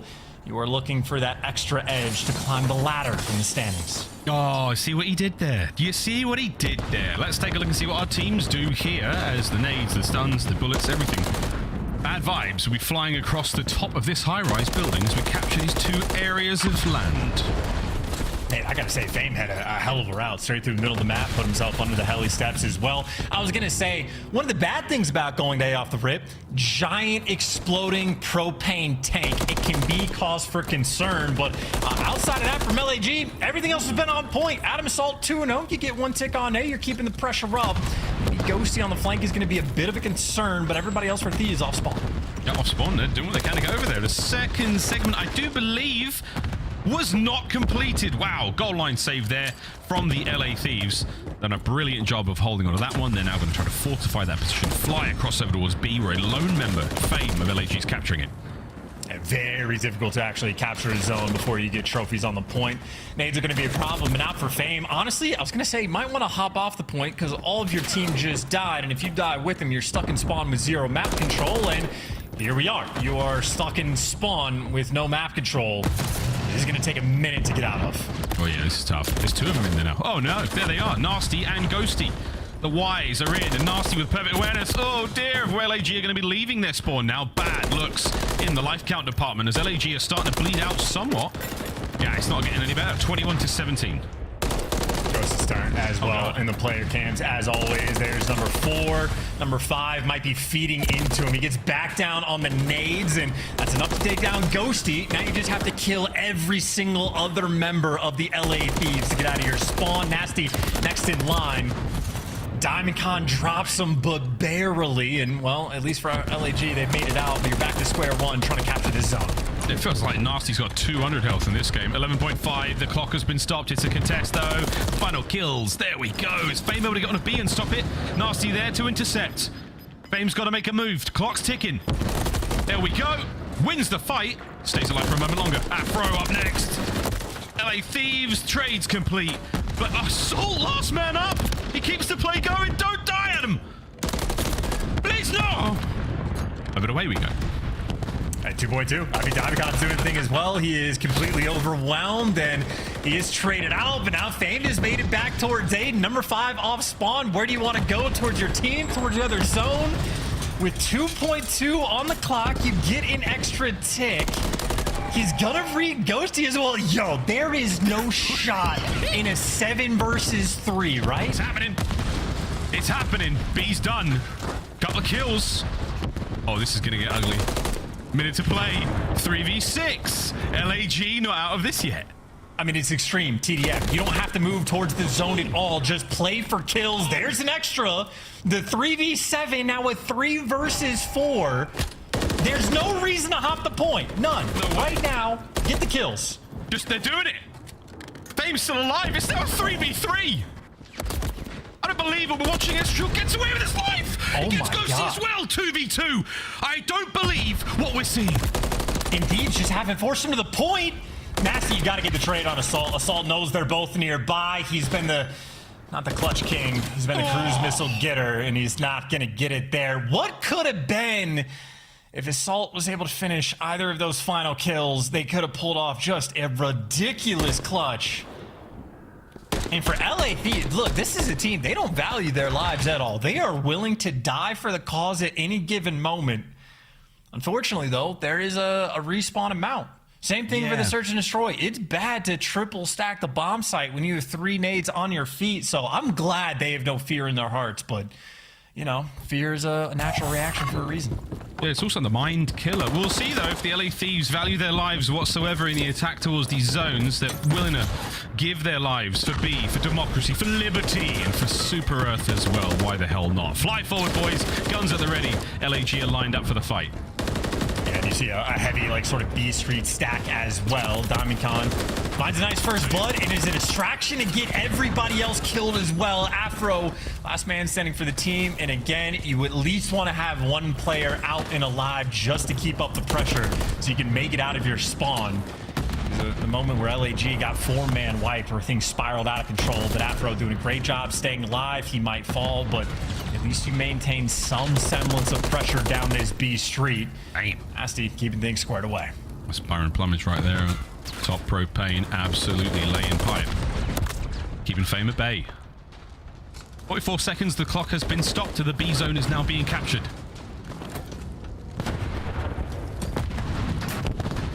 Poor Crud, you see, like, head on a swivel. He's worried about underground pushes. Yeah, Estriel on the mini-map was just everywhere for a moment, so difficult to find, difficult to sniff out, and even harder to kill. Ghosty now for this man Ford for Thieves, and just does a wonderful job picking up the 2 kills, and that'll open up the floodgates. Clock has been stopped again, and Ghosty, the tear continues. He is an issue, truly.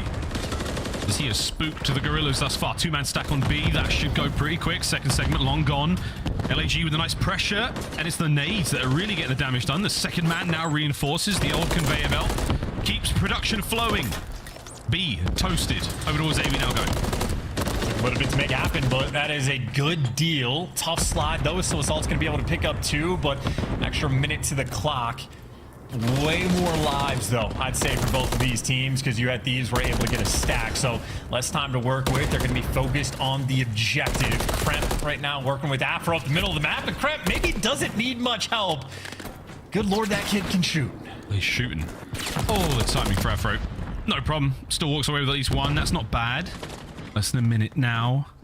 Great coverage there from Ghosty. Afro's forward position. Oh, stays strong until Assault wins the gunfight. Only a single man here for the Thieves on A.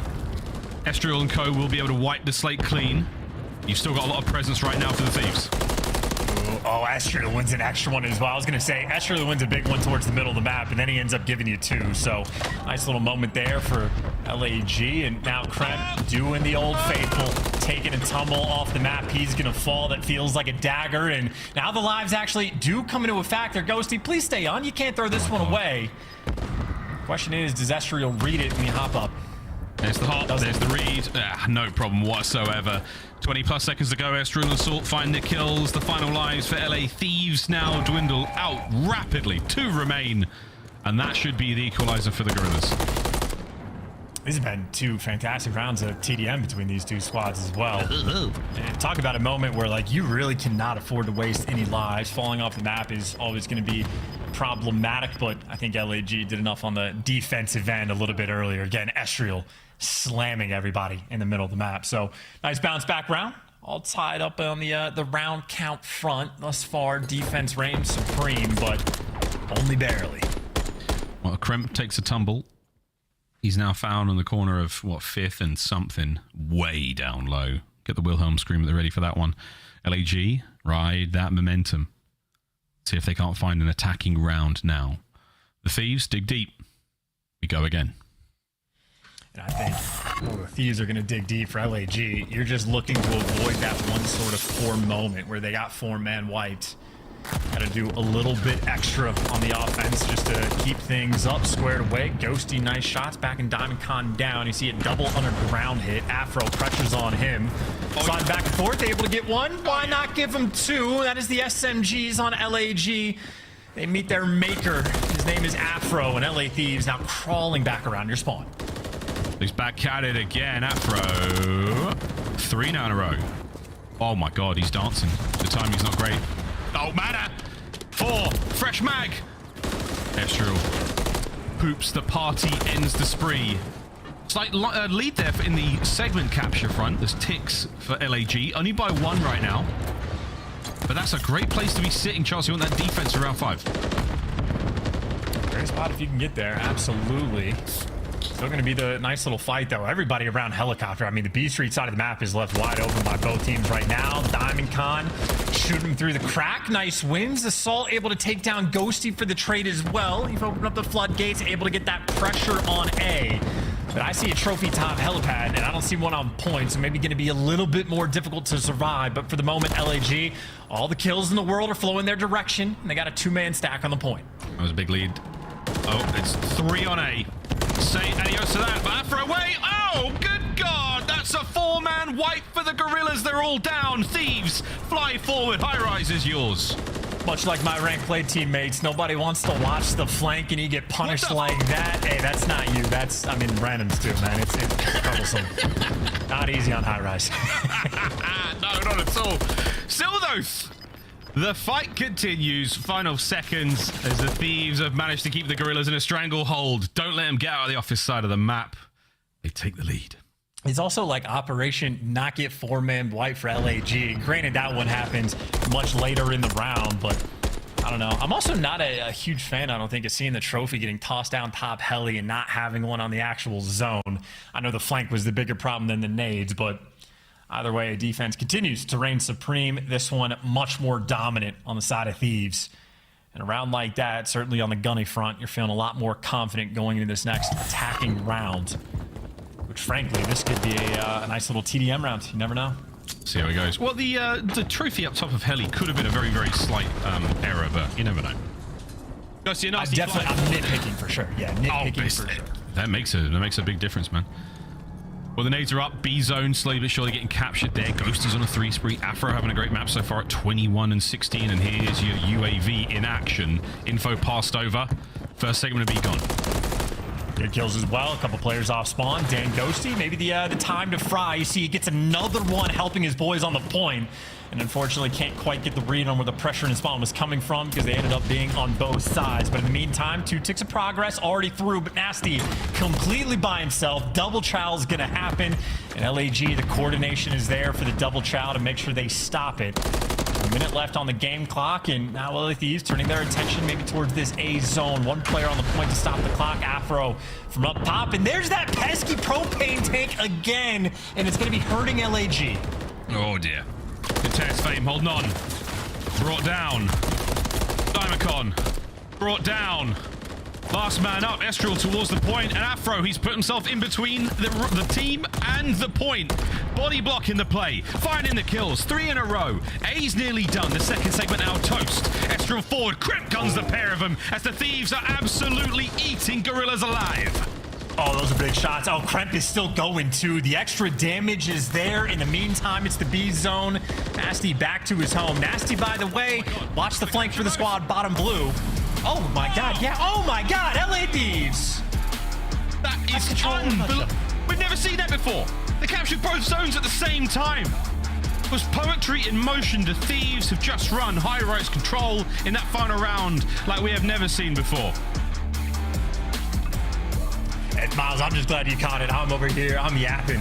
LA Thieves are executing. I saw Nasty on the B zone coming off spawn. I didn't realize his boy got out to A as well. So I was thinking long-term, LA Thieves way too quick with it. And again, those are back-to-back dominating rounds that they just threw on high-rise, both on the offense and defensive end.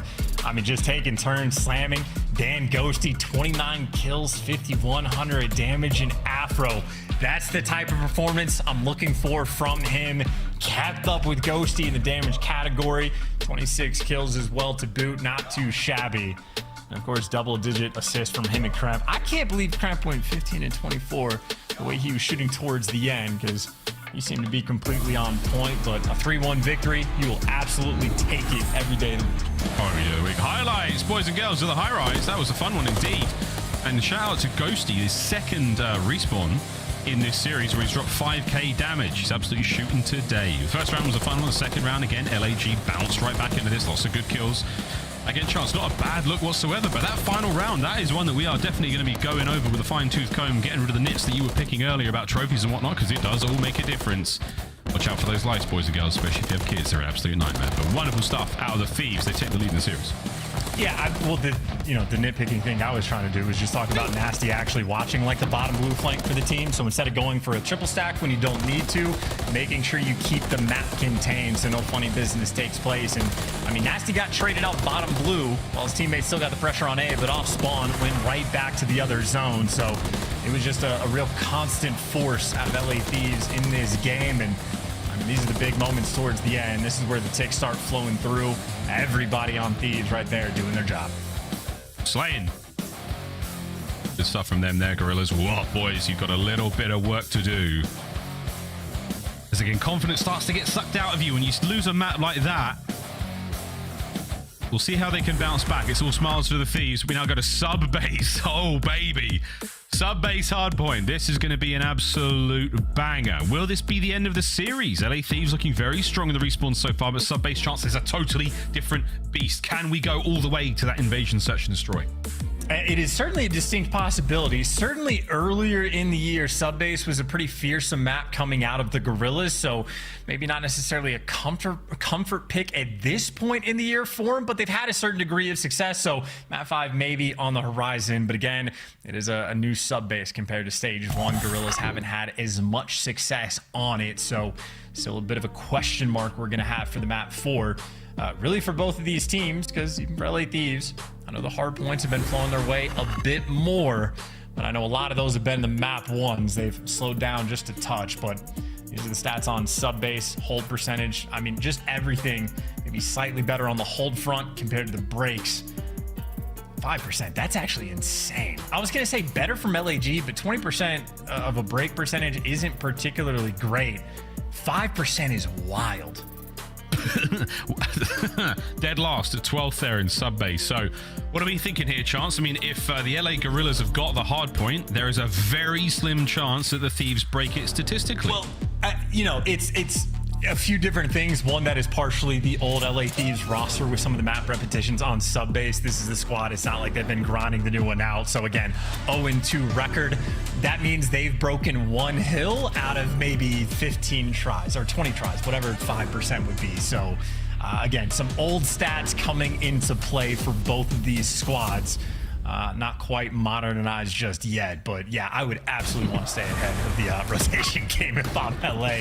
That's terrifying to look at.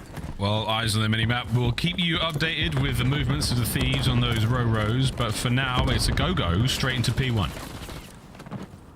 Go-Go Ghosty has got the outer lock down for you, but the Go-Go gadget time. Neither team going to be able to collect. LAG the first one to hop on, but Ghosty making his presence known. All for trades, though. Gorillas again.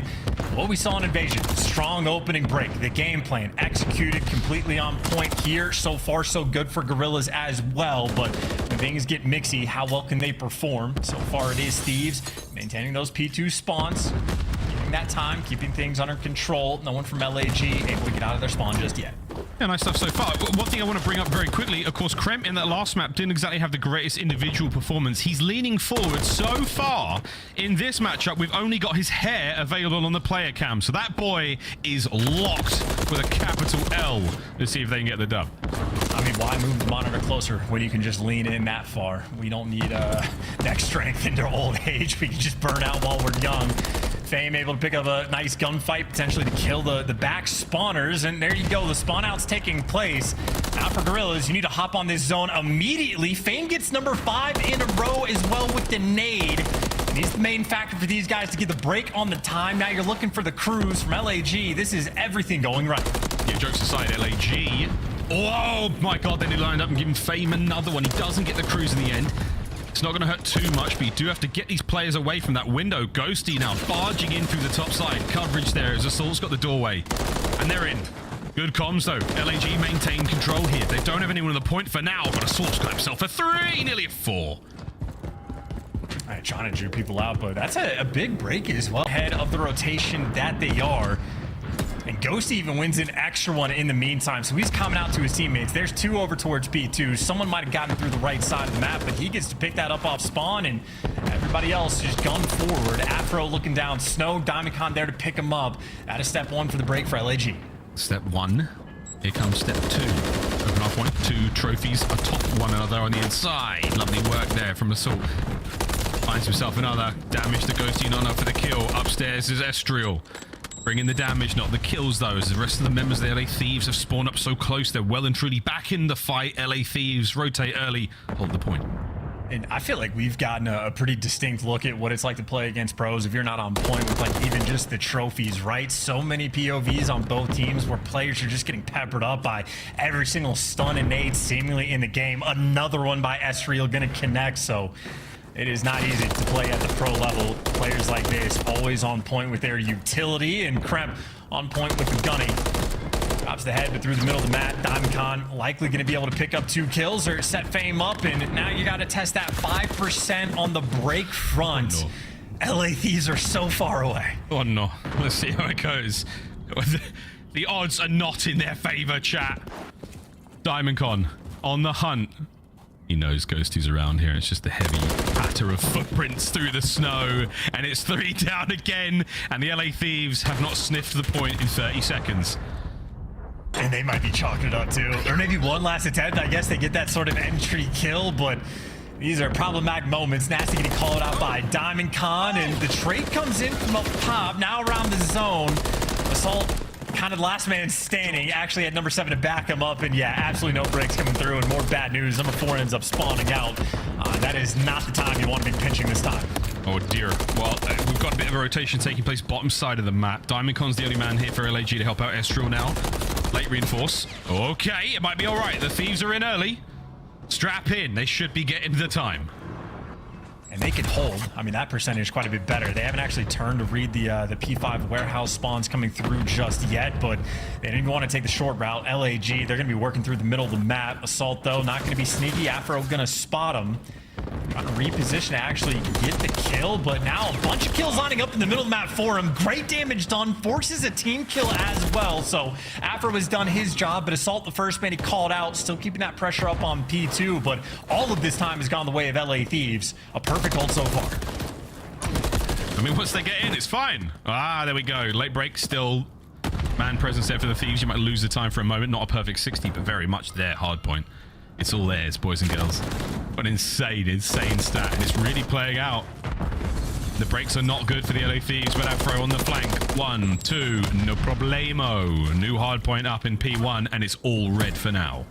And again, staying ahead of the rotation game. That's exactly what we want. That is LAG getting wiped off the map at one of the worst possible times.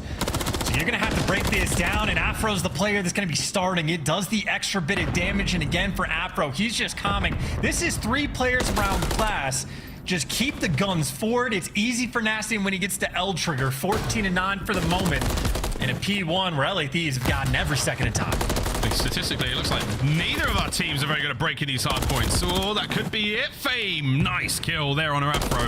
That's the hard point going the way of the Gorillas. And for a brief second, Kremp and his hair get back into this, get that player off the point, and keep it white. And again, it's even the thing of like right now from LAG, they're not getting any of these time. You're also not going to have the spawns towards Noob because you can't get past Afro when he's piecing like that. Back to square one, back in your spawn, and if you're trying to work through the tunnel, it just feels horrible. You're running into death in the middle of the map, and go see the dealer, at least to Diamondcon and Fame. I don't know how good your shot is, but against Nasty in a moment like this, working through tunnel is just so difficult. Oh, well, Fame and Diamondcon find a way through. They punch a hole. Afro looking for number 4, and it's an awkward fight, and he wins it.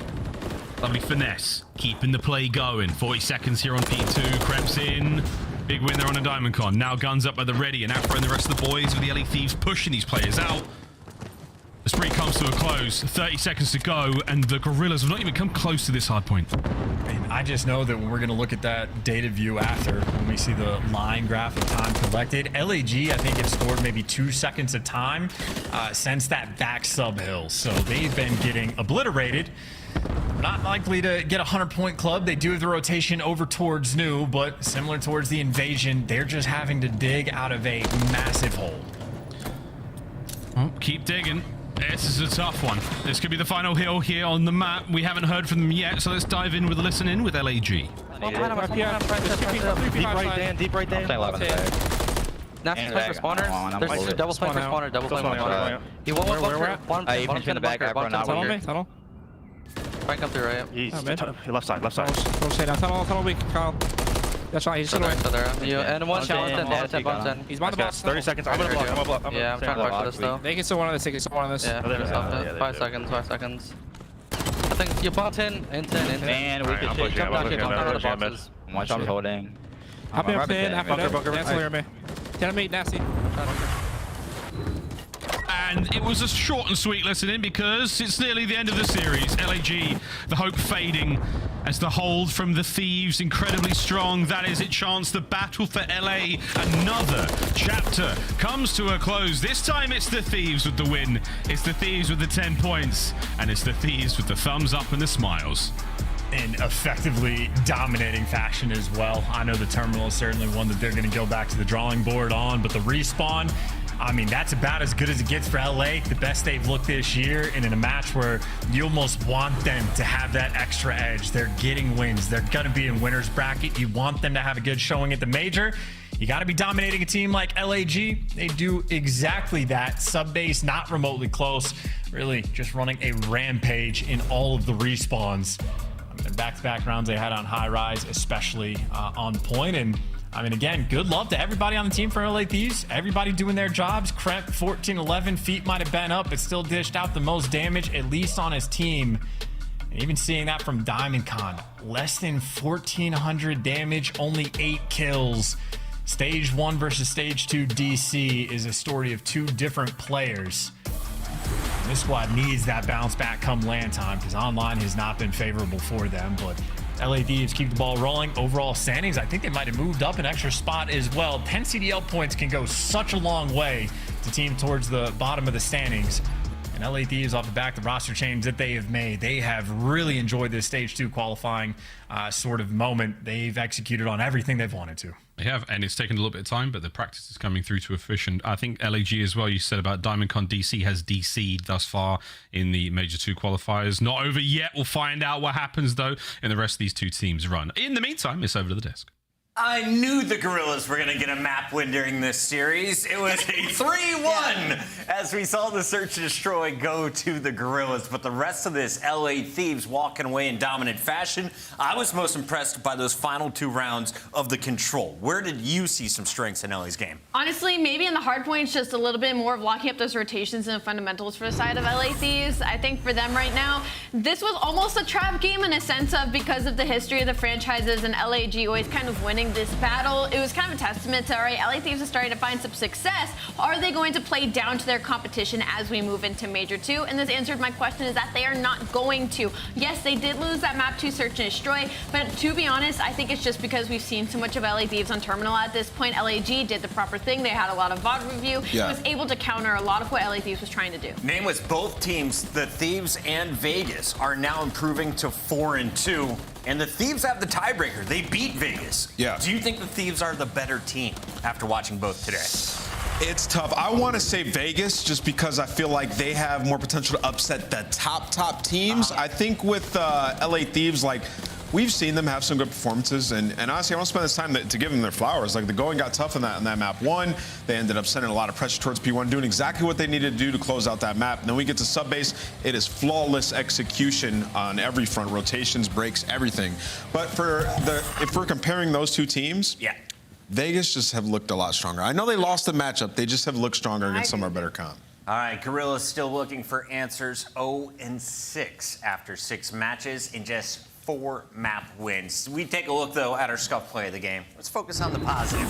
It's our favorite, Dan Ghosty, back in the building. How right, Kat, what was he doing this time? It was just another masterclass high-rise control out of him. He did the same things when they played high-rise their last matchup and ended up going to a round 5. In that one, it was just a masterclass in the slaying department. He went 35 and 22 in the previous, and in this one, well, they didn't go as many rounds, but he still was able to go 29 and 19. LA Thieves, when it comes to that slaying battle on high-rise, they're gonna close it out. Did he have enough energy and passion in his player camp today, Nameless? He did. I mean, he's bringing the energy, and it's like, it's contagious. Afro was playing so well. I mean, throughout this stage, he's been one of the best search and destroy players, like top 8 in terms of statistics. But in this series, in the respawns, Afro was the Afro of old, up close and personal, finding kills in the control up close. On the rotations and hardpoint, he was making plays. Like, that is what you want to see. If that tandem is finding success in the slaying category, they're going to be winning games. Afro and Ghosty, mainstays from the start of the season, finding success with their 2 new players. And it's time to talk with one of the OGs. Dan Ghosty joins us live in the Monster Winner Spotlight.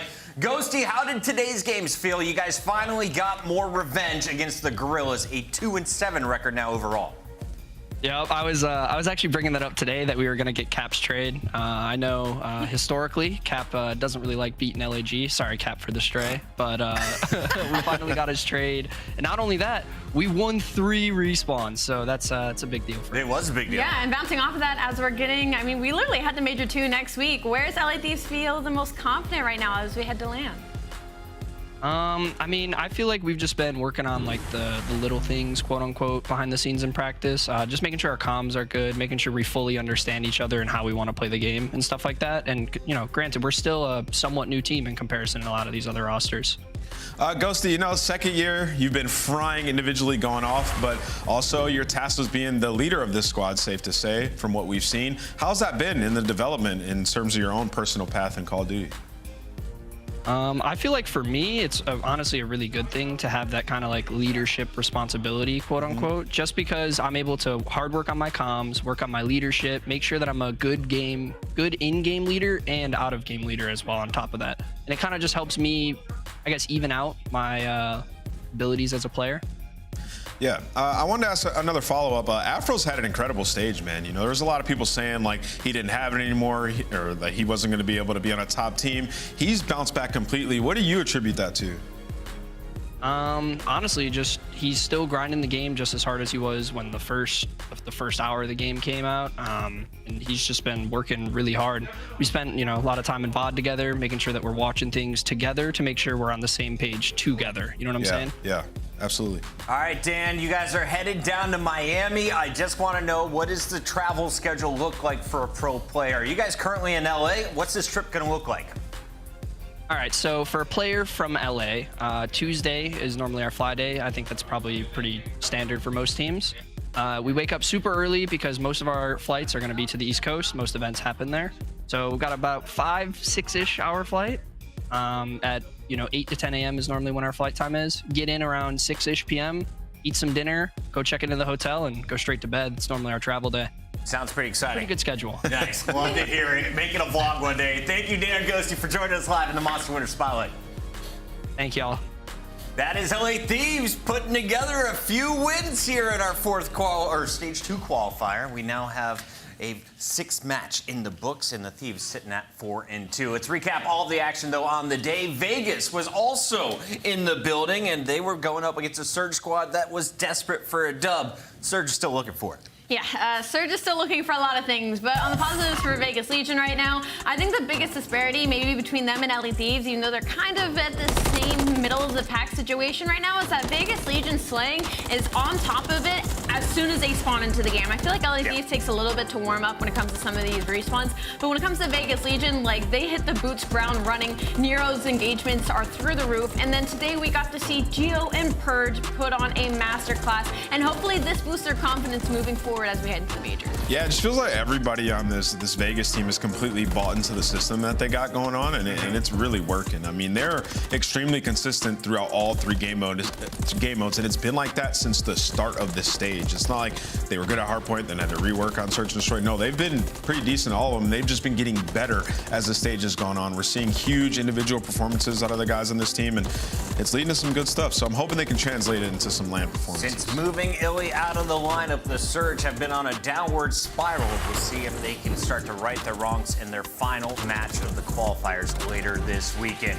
2 3-1 matches. It's Vegas and LA improving. And as we take a look at our standings going into Miami, both teams are currently in the top 8 winners bracket bound. Who else is joining them? We have 2 spots left, currently held by Boston and Carolina, who play each other tomorrow. Listen, Carolina has to get the W tomorrow. They play Vegas, so they have to. Yeah, they have to win that. And on the other side of that, excuse me, it's LA Thieves playing Toronto. So that could get real interesting. If Thieves somehow upset Toronto, who knows, man? These have had an abysmal strength of schedule. I feel so bad for them because we talk about, they've had these hiccups, but like they've played Texas, and now they have to play Toronto, played Atlanta. So for the Thieves, like things are kind of looking good considering. You already got your 40 points. That should be good enough for top 8. Here's a look at your major. It's going down in Miami, and we want you to join us. The Miami Heretics host a Major II tournament presented by GamerG. Scan the QR code, join us live, and of course, join us tomorrow, 2:45 for the pre-show, and we got 3 matches coming your way.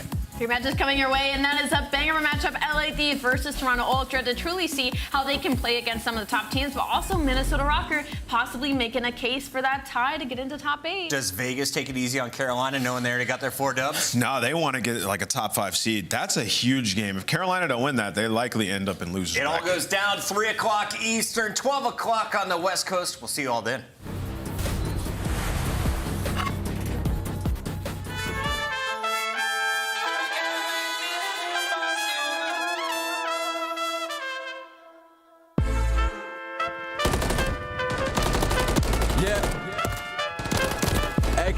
Let's go. Estoy cansado de los falsos y les puedo ser sincero. Por eso mi enfoque es solamente en el dinero. Ya no quiero más relajo, ya no más amigos, porque lo único que hicieron es desviarme del camino. He retomado el control, tenía que tomar un receso para averiguar lo que en verdad soy yo. He retomado el control, el rey ha llegado, esta es la nueva era. Deja recordarles que he retomado el control.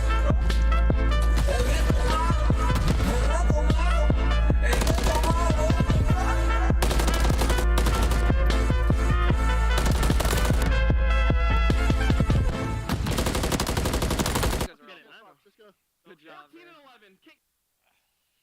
We're just dropping our holds every time, dude. Oh, we rushed that P2 break right then.